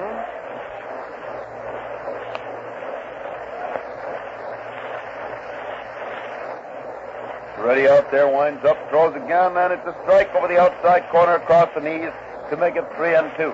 3 balls and 2 strikes on Ratcliffe. 3-2 the count.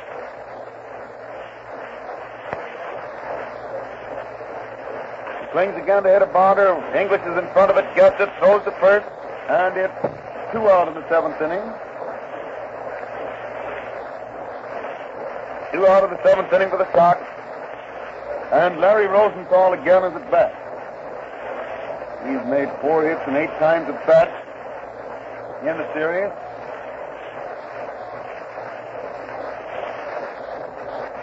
Hapling has 4 hits and 6 times at bat, so he's now the league leader, the series leading hitter. And here's the first pitch to Rosenthal. It takes a wide one across the waist for ball for a strike. Caught the outside corner at that. No, it was a ball. I looked at the board. I didn't see the umpire's hand go up, and the board showed a strike. But they changed it to a ball. So it's ball 1. And there's ball 2 wide across the waist, making it 2-0, 2 balls and no strikes on Rosenthal.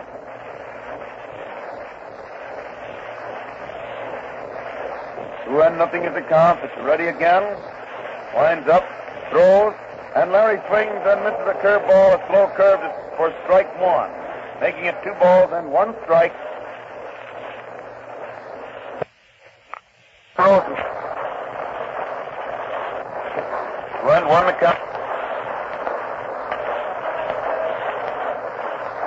Bryant taking that easy wind up, throws again. Larry gets strike 2, a fast one over the outside corner, a little below the waist, to make it 2 balls and 2 strikes on Rosenthal. 2-2 the count. She's winding up. Throws again, and it's a high one that hits the catcher's glove, bounds out to the left of the plate, and it's still 3-2. 3 balls and 2 strikes on Larry.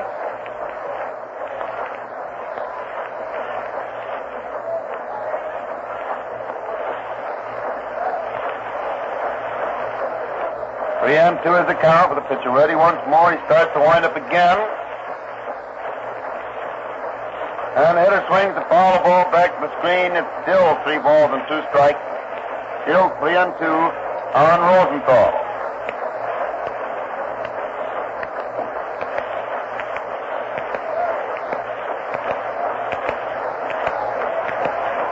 Three and 2 with the pitcher ready once more. He's winding up.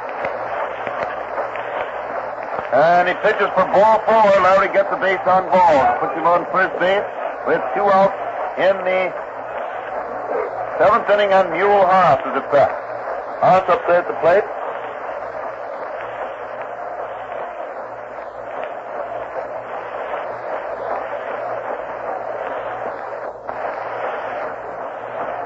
Bryant has the sign. He's ready. It's at first base.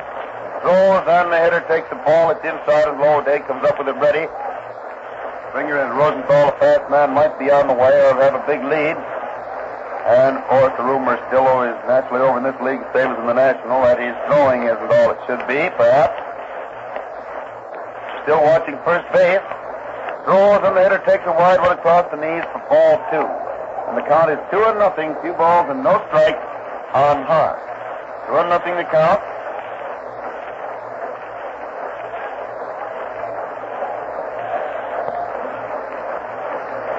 There's a sign out there again.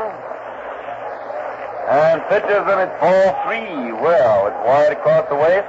Now Day suddenly looks at the ball, asks for another one, and without further ado, umpire Ormsby hands it to him, throwing the other one out and over to the Sox bench without even examining it, and the count is 3-0. 3 balls and no strikes.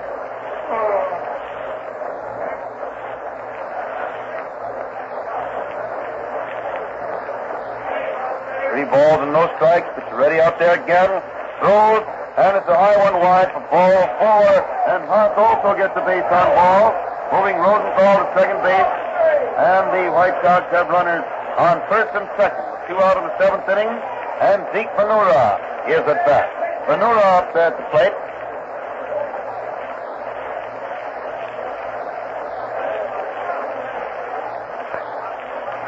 Out there, wipes his hands dry, swings around the flat.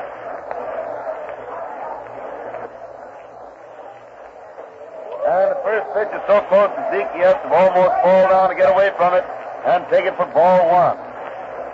O'Day grabs the ball, throws it back out there to the pitcher, and Bryant waits there again. Swings around on the rubber, looks back at second, pitches, and it's ball 2. It's inside and low. Bryant's control is ordinarily pretty good, but it certainly isn't out there today. He walked a couple men in the 6th inning, and now he's walked 2 already in the 7th. As runners on first and second with 2 out. White Sox leading 11-1. Bryant throws again, and it's a strike. It got the outside corner across the shoulders to make it 2 balls and 1 strike. 2-1 is the count.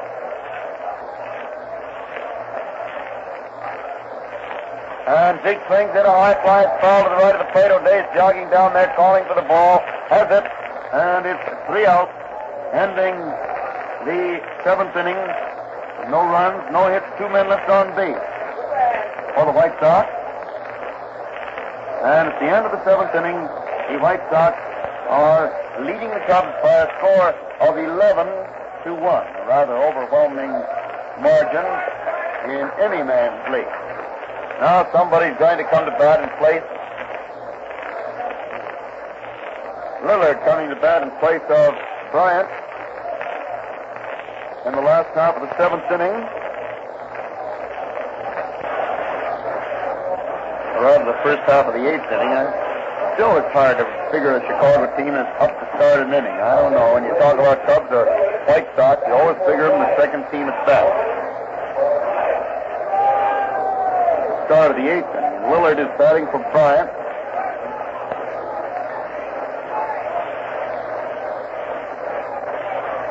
Right-handed hitter steps up there to the plate.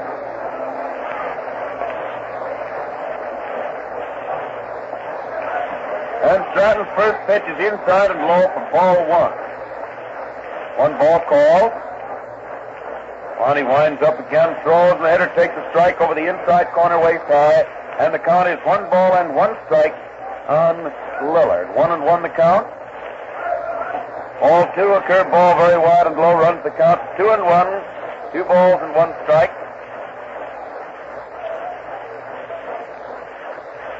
Bryant gets the sign again, winds up, throws, and Gene swings it a slow bounder down the third base line. Dykes comes in nicely and fires the ball across the infield with Ventura digging it out of the dirt and hanging onto it for the first out in the 8th inning. 1 out in the 8th inning for the Cubs.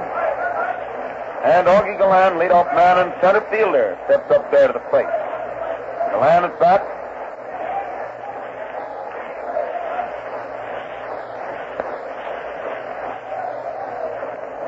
One of the warm-up balls in the Sox bullpen somehow or other got clear off the back of some shortstop position in left field, so they had to call time while Appling went back to get it and throw it over to the warm-up catcher there. Now Gallan watches the first pitch come over the outside corner a little above the knees for strike 1. 1 strike to count. He winds up again, throws, and it's a slow one that slips inside and low for ball 1. Make the count 1 ball and 1 strike on Gallan. 1-1 the count. Throws once more, and Augie gets the ball 2 wide and low. So it's 2 balls and 1 strike. 2-1 with the pitcher ready again. Waits out there for the sign. He has it. He's winding up. Throws, and Augie gets the 3rd ball wide. And it's 3 balls and 1 strike on Galan. 3-1. Stratton winding up. Throws again, and Augie gets the 2nd strike. It's over the outside corner, waist high. And Augie, who made the usual start first, comes back to the plate. 3-1. 3-2 rather. And Galan swings at an easy pounder out to Hayes, who gets it on the 2nd hop, throws the first, and Augie is out for the 2nd out of the 8th inning. 2 out in the 8th inning for the Cubs, and Cavaretta is up there at the plate.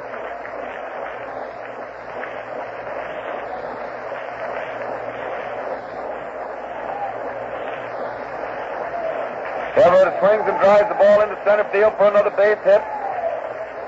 His 2nd hit of the game. And it puts Bill on first base with 2 out in the 8th inning. And Woody English up there. Woody, who replaced Billy Herman after Herman was hit in the right arm or wrist with a pitch ball.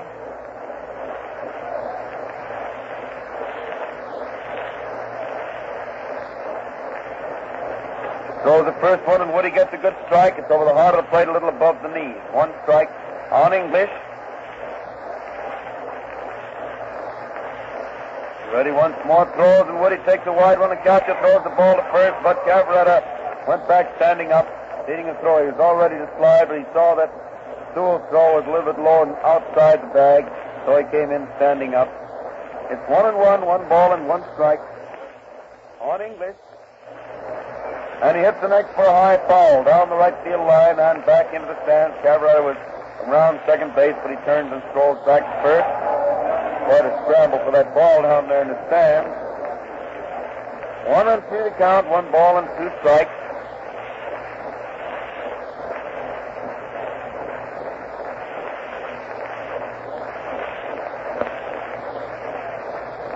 And Woody started for the next one, but stopped and pulled back to take it inside across the waist for the 2nd ball. That makes it 2 balls and 2 strikes on Woody English. The bat for the Cubs in the 8th inning with 2 outs. Cavaretta on first base. White Sox leading 11-1. Stratton ready again, throws, and it's ball 3 high and inside. Run the count to 3-2 on Elliott. 3 balls and 2 strikes.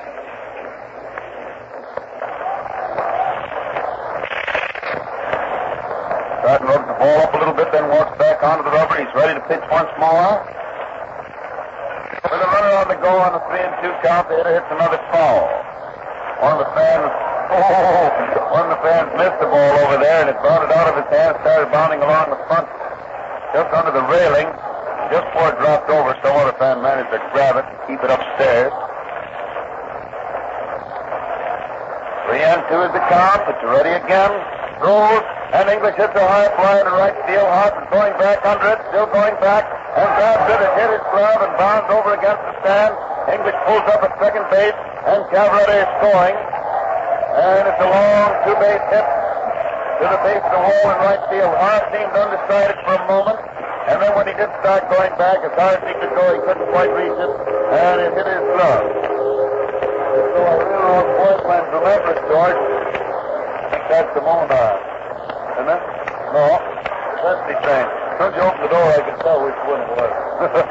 Giving us the whistle as usual. And now Demery at bat takes the first one for a strike over the outside corner about knee high. 1 strike count. Score now 11-2 in favor of the White Sox.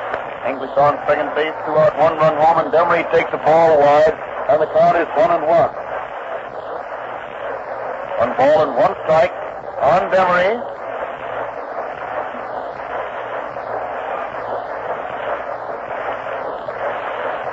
Stratton swings around, ready once more, throws, and Frank hits a pop fly out.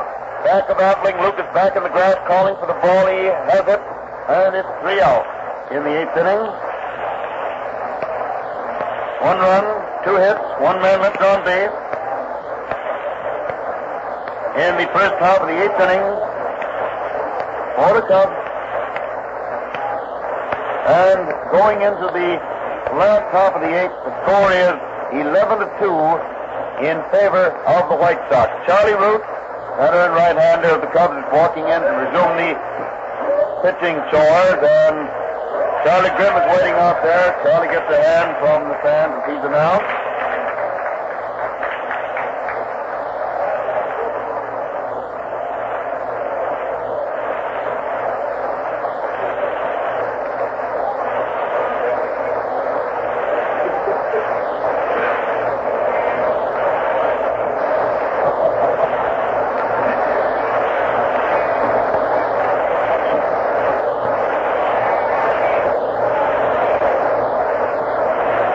Going through his warm-up out there. With Appling standing over here with his hand on his hip and leaning on the bat watching him. He'll be the first man to face him. This is by far not Charlie Root's first City Series game.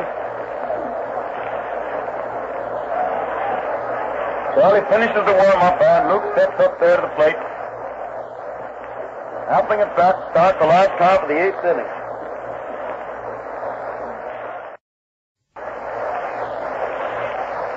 Starts to wind up, throws, and Luke jumps back to take a ball inside and low for ball one. One ball call. He's winding up again, pitches, and Appling hits an easy bounder right back at Root, who gets it, throws to first, and Appling is out for the first out in the eighth inning. One out in the eighth inning for the White Sox, and Jackie Hayes is at bat.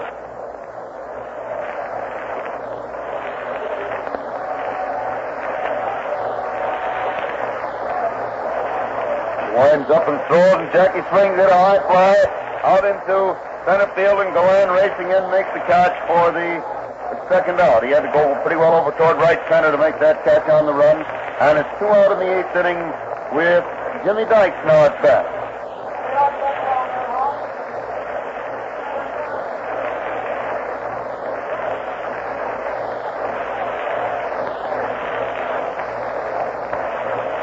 Root gets the sign, starts to wind up, throws, and Dyke swings and misses a curveball for strike one. One strike on Jim.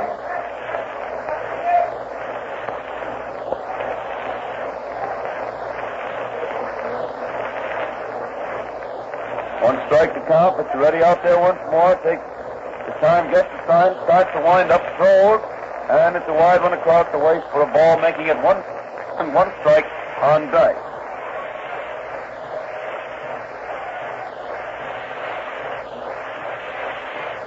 And there's a strike over the heart of the plate, waste time, making it 1-2. 1 ball and 2 strikes on Jim. 1-2 the count. And the hitter swings to the next one. The hitter slow bounder down the third base line. Hack comes in, makes a one-handed pickup, throws to first, and as Cavaretta dug the ball out from in front of the runner, Jimmy almost knocked him over, and he beats it out for a base hit.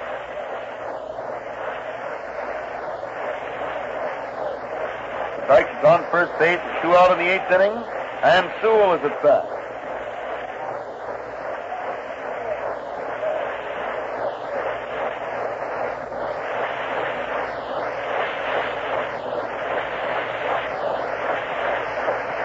He takes the first one for a ball, and Root walks back onto the mound again.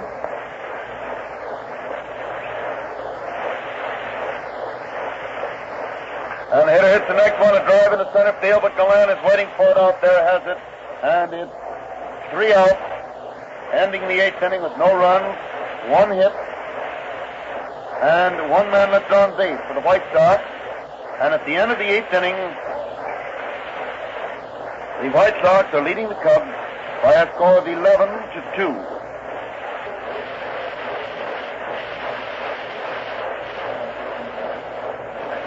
Stratton's out there now, getting ready to pitch the ninth inning, which should be the last half inning, judging the way things are going and the way he's been going, which is in good shape.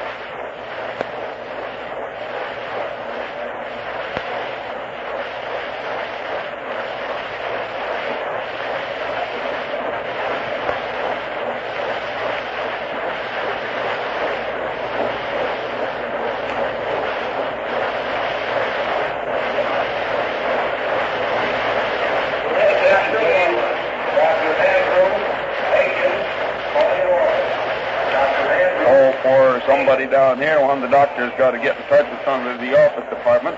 Here's Stanley Hack at bat to start the ninth inning for the Cubs. Stratton stands there getting his sign.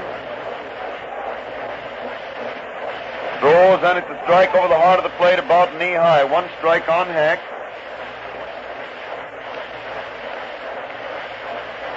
And there's a ball inside and low, so the count is 1 ball and 1 strike on Stan. 1-1 the count. And he swings again, a foul one into the stand to the left of the plate. 1 ball and 2 strikes on Hack. 1-2 the count.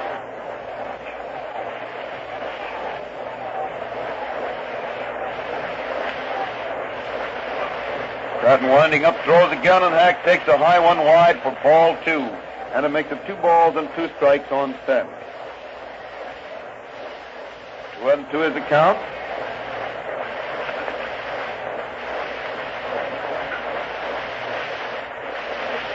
And the hitter hits the next one and bounded back over the pitcher's head. It goes through into center field for a base hit. Single to center field by Hack, putting him on first base to open the 9th inning and bringing Ken O'Day, who has taken over the catching chore since Hardett gave way to a pinch runner in the 7th. Ken O'Day at bat.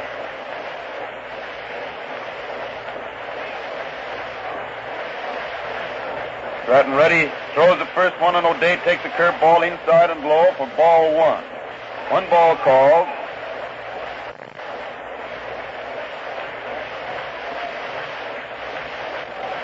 Throws the next one, and Ken swings it. A bounder down to Hayes, who gets it, throws to second base. Appling's throw to first is too late to get the runner there.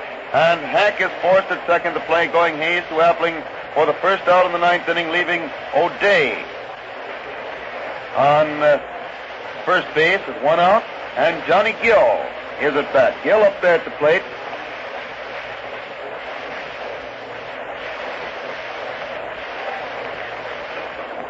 Gill at bat, but you're ready out there again. And the hitter swings to foul this one into the stand above and to the left of the plate. And it's 1 strike. 1 strike on Gill. You're ready out there once more. Throws, and Johnny fouls this one back onto the net back of the plate.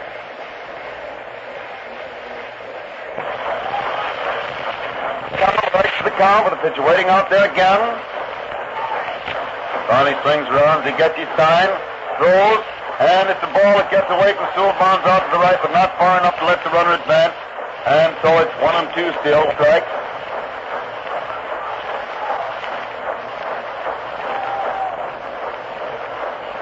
O'Day is on first base with 1 out of the 9th inning for the Cubs. White Sox leading 11-2. Finally has his sign again, takes another look at first, and throws. And the hitter hits the ball hard into right field for a base hit. O'Day makes the turn at second, keeps right on for third. Haas gets the ball and throws it in to second base. Single to right field by Gill. His second hit of the game. Moving O'Day to third. And bringing Bill Jurgis to bat. Jurgis up there at the plate.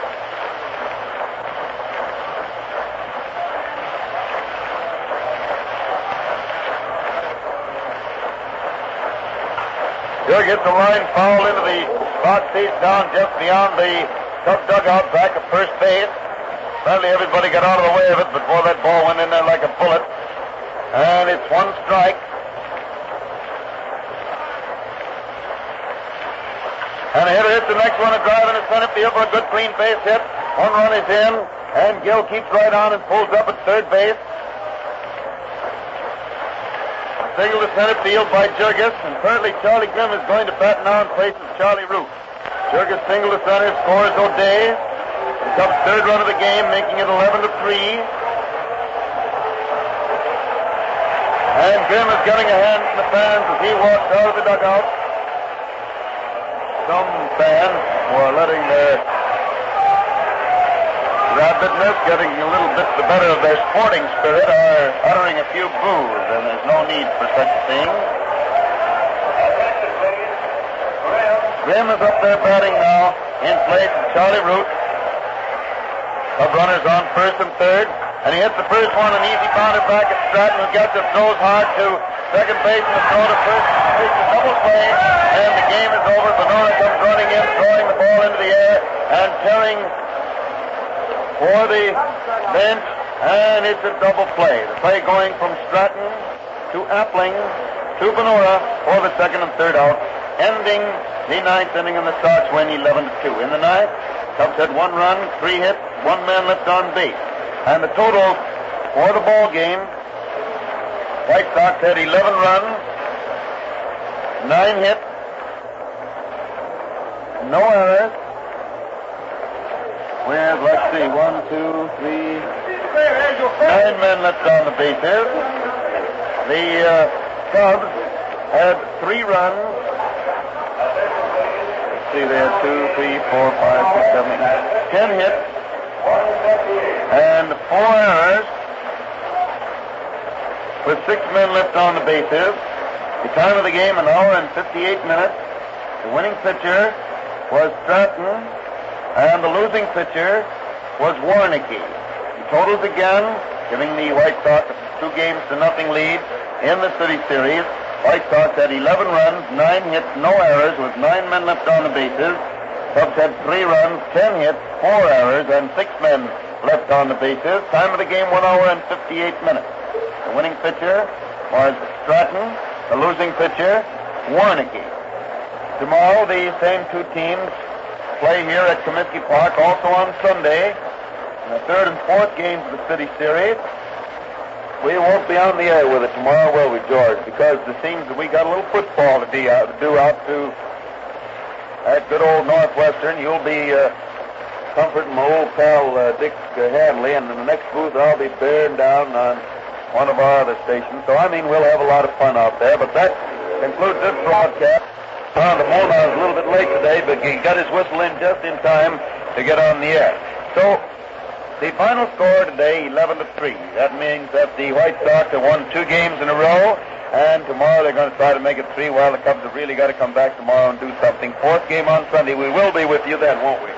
Okay, games at 2 o'clock tomorrow and Sunday, but that's all for now. So Hal Totten is speaking for George, old Uncle George and his pipe here, trying to bid you good afternoon from Comiskey Park and return to the studio. Bye now.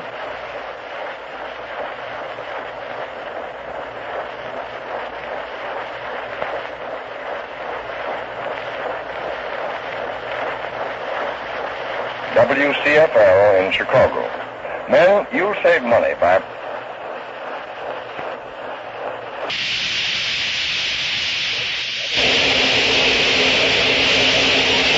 All Top presents another ready-to-eat cereals presents All Top.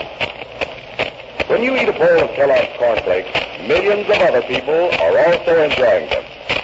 The Kellogg Company of Battle Creek, Michigan, buy only the best of ingredients. Their products are manufactured in the spick and span plant, and they're packed in the big, bright red and green packages with the patented inner wax type wrapper. Made fresh and kept fresh. Kellogg's cornflakes have that Kellogg flavor, which has been famous since 1906, the year that the original cornflakes were introduced. They're toasted to a crispness that lasts. Try Kellogg's cornflakes for breakfast tomorrow. They are especially good with some preserved fruit or honey, and they're fine for that after-school lunch for the children. But when you go to your grocer's, always be sure. Never say cornflakes. Say Kellogg's. And now, here's Hal Totten. Good evening, ladies and gentlemen. Well, tonight's the night the American Leaguers say, I told you so. All you American League fans get busy and chortle. Because it was an American League day all the way down the line. Them there Yankees evened up the series with the Giants, and if there was any doubt about their evening it up, well, the score was 18-4. Of course, the last 6 of those 8 runs were made in the 9th inning, but they were made. The Yankees had 18 runs, 17 hits, and no errors. For the Giants, 4 runs, 5 hits, and 1 error. The batteries for the Yankees, Gomez and Dickey. For the Giants, Schumacher, Smith, Kaufman, Gabler, Gumbert, and Mancuso. Here in Chicago, the White Sox made it to 2 straight over the Cubs, winning also very decisively 11-3. The White Sox had 11 runs, 9 hits, no errors. The Cubs 3 runs, 10 hits, and 4 errors. The batteries for the White Sox, Stratton and Sewell. For the Cubs, Warnicki, Henshaw, Bryant, Root, and Hartnett O'Day. I don't know just what to say about those things, and yet I guess I do. That Yankee game down there in New York, when the Yankee power really started and turned on the heat, more or less, emphasized the fact that the Giants are really, in this series, one Carl Huff. It's pretty hard to say at any time that a ball club is no stronger than any one man, but if Schumacher can't do it, and Smith couldn't stop them, then I don't know what they can expect in a case like this. For the simple reason that now Hubble is almost certainly got to come back tomorrow. There's a good chance he won't, that's true. There's a good chance somebody else will. He's a pretty good... But if Fitzsimmons pitches tomorrow, great cat, the way these Yankees turned on the heat today, he might very easily lose. Then Hubble comes back with a full 3-day rest, and they can't very well use him again in the series. If Hubble tomorrow with 2 full days of rest, and here sometimes in a bear-down situation like this, you can do that, and although you'll find Hubble and others even doing it through the season, then if Fitzsimmons might come back and do it, somebody else, maybe Schumacher, and between the two of them win one game, then Hubble gets another crack at him after 2 more days' rest, and they might be back in there. You can't ever tell. So it looks as though it's on Hubble's shoulders and practically no one else's. Here in Chicago, the collapse of the Cubs' defense has been probably even more startling than the collapse of the Cubs' much-heralded pitching staff. Because the pitching staff certainly hasn't held up, and yet in yesterday's game in which Lee lost, the defense collapsed to start him on his way, and in today, the very first inning, the defense collapsed, and then the big 8-run 6th inning, the defense was also very poor. The Cubs coming up with 4 errors today, 2 in that inning, to make it just too bad. Yard throws, and in the first inning it did. But when those White Sox hitters started to take cracks at Warnicki in the 6th inning, there was what's known as 2 of the most dangerous hitting teams in the American League. Find this National League pitching not so very difficult after all, although, as I said, this is to be seen in the composite box scores of the 2 games played. Yankee composite box score first. You find the Yankees as a team hitting .329 in 2 games, while the Giants as a team are hitting only .231. The strange part of it is that fellows and health fellows who have made hits in 8 with 3 hits and hitting 4 hits and 9 and 444. Ott with 2 hits and 6 trips is 333. Mancuso with 2 hits and 5 trips is 400. And Jackson is the only regular under 300, and he has 1 hit and 8 times at bat with 125. I mean by that the only regular who has made a hit. Hubble himself has a batting average of 500 with his 2 hits and 4 times at bat. And Davis in there as a pinch hitter today made a hit to have a batting average of 1,000. But Moore has been held hitless in 10 times at bat. Lieber in 4, Ripple in 2, and Whitehead in 7. Now, compare to that the fact that the Yankees find only 1 man who is engaged in either of these 2 games that hasn't made at least 1 hit. And that is Charlie Ruffing, the pitcher who pitched the opening game of the series and was shut out in 3 times at bat. In fact, he struck out 2 of those 3 times. So everybody in the lineup, including Gomez, the pitcher today, has had something to do in the batting line. Now, when you have the hitting running all the way up and down the line that way, it's pretty tough. The most sensational showing at bat so far in the World Series is Jake Powell, a fellow who really wasn't figured so seriously at the start. As a matter of fact, some people weren't sure that he would be regularly in there, although it was practically certain. But Powell, the boy who came from Washington in the deal for Ben Chapman this year, is hitting .714, just a mere .714. He's made 5 hits and 7 times at bat and has gained a couple of walks. Other sensational averages, Rolf has 3 hits and 7 times at bat, and Frank and Joe have 4 in 9 times at bat. Other fellows are all below 300. And that leads me to say another thing. two of the biggest guns of the Yankee attack have been held below 300. And they're not going to stay there, at least one of them. So, in other words, they've won this one game to even it up without the really serious services of Lou Gehrig, who has made 2 hits and 8 times at bat, and Dickey, who has made 2 and 9 times at bat, that they're almost bound to get before the series is over. The big shot today, of course, was Lazeri, whose lone hit of the series, giving him an average of 143, happened to be a home run with the bases full, which is a lot of home runs in any league. Gomez came up with a base hit, and so he's very happy tonight. The White Sox-Cubs series, we find not quite as striking a situation, but still bad enough. The White Sox are hitting .231 as a team, with Appling topping the list, or rather tied with Rosenthal at the top of the list, with 4 hits and 8 times at bat. Each of them has a 2-base hit. Dykes is third with 2 hits and 6 times at bat with .333 average, and all the rest of them are under 300. Stratton, the pitcher, made a hit today to have an average of .250. Sonora has 1 hit and 6 trips with .167. Radcliffe 1 hit and 7 trips with .143. And Hayes and Sewell each have 1 hit and 8 times at bat with .125. So their hitting hasn't been overpowering, but the Cubs pitching has been so bad and their defense so bad. There are 5 errors in 2 games and 12 passes in 2 games, giving the Sox an opportunity which they haven't overlooked. The Cub batting average is only .209 as a team, which is not very good. The Giants, incidentally, are hitting .231 as a team, which ties the present White Sox. The leader of the Cubs is Woody English, who has made 1 hit in his only appearance for a perfect average. But of those who have been in the game, in both games, Gill, making 4 hits and 8 times at bat, has an average of .500. Hack, with 2 hits and 6 trips, has .333. Hartnett with 2 hits and 7 trips, .286. Cavaretta with 2 hits and 8 trips, .250. And then on down, Demery has only 1 hit and 7 tries. Golan and Jurgis 1 and 8.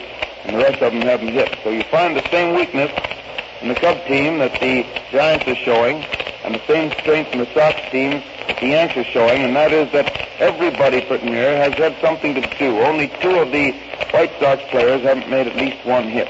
Haas, who has been up 6 times, and Kennedy, the pitcher, who was up 4 times yesterday. Whereas, of the Cubs, Herman, Warneke, Lillard, O'Day, Grimm, Lee, and Carlton, who have been at bat anywhere from 1 to 5 times, haven't made a base hit. Before we go any farther, I do want to remind you of one thing. And that is, remember what we said last night. The baseball player who won the Kellogg's Most Valuable Player contest will be announced Monday night, the winner of the player winning the Pontiac sedan. And then, if possible, Monday night, or if they haven't been able to figure through all the letters by that time, at least within the next 2 or 3 days after Monday, the main prize winners of the fans who wrote in will be announced. And also, every single person who voted in the contest is going to receive by mail a complete list of all the prize winners. If you know how many thousand that involved, it would give you a big kick. The scoring today started in the very first inning here at Comiskey Park. Radcliffe, the leadoff man for the Sox, walked and went to second on Rosenthal's single. Haas laid down a bunt toward third base, and Warneke went over there and got it with plenty of time to get Radcliffe at third base. He'd have had him by 8 feet, but he had one of those things happen like Cavaretta did yesterday and threw the ball clear down to the canvas down the left field line, with the result that both Radcliffe and Rosenthal were able to score, and Haas reached third. Warneke looked like himself in striking out Sonora and making Appling hit a ball toward Herman, but it was hit a little to Billy's right, rather hard hit, and caromed off Herman's glove for a scratch double, putting Haas across the plate. The Cubs got one of those back in the second inning with 1 out when Hack walked, went to second on Hartnett's scratch hit, and scored on Gill's single. The big blow-up, however, came in the 6th inning, and after pitching great ball, allowing only 1 hit after the first inning, and that coming in the 5th, why, Warneke really was tagged, and tagged plenty. Benura opened the inning with a resounding single to center. Appling single to right, putting Benura on second. Hayes sacrificed the boys along. Dykes was purposely passed, filling the bases. Sewell single to center, as he so often does in a clinch, scoring Benura and Appling to third. And then when the throw-in got away from Hack, Stratton went to second. After one and play which might a hard hit ball. Ball got away from Cavaretta. And kind of slow to fill at first, but still get pushing. Another run was the hot horses. New pitcher came in, and then Appling singled to draw to end that big runs. 1 in the 8th. When second time an English step opened with a single, but was forced rather by O'Day, who was in there. O'Day went to third on Gill's single and scored on Georgia Pitt. That's all, though, and tomorrow they play the third game of the series. But, Ford, you got something to say? You know, people often say the way to jollity and value is to look forward. We invite you to and sure things as a patented feature that makes it strong outside parking. Just a zip of your thumb and press go up pops the lid. Inside, wrapping to protect the flavor and freshness of the flakes. The wax tights are found only on Kellogg products. Open that. Then notice how uniform those delicious toasted flakes, how perfect each one is, how wonderfully fresh and good they smell. Perhaps, but they mean careful manufacturing and hot. The next time you buy corn flakes, get Kellogg and discover. Kellogg presents Hal Totten with his inside story on baseball each day at this time except Sunday. The National Broadcasting Company, WENR, the voice of service in Chicago. At this time, we leave the air in favor of WLS.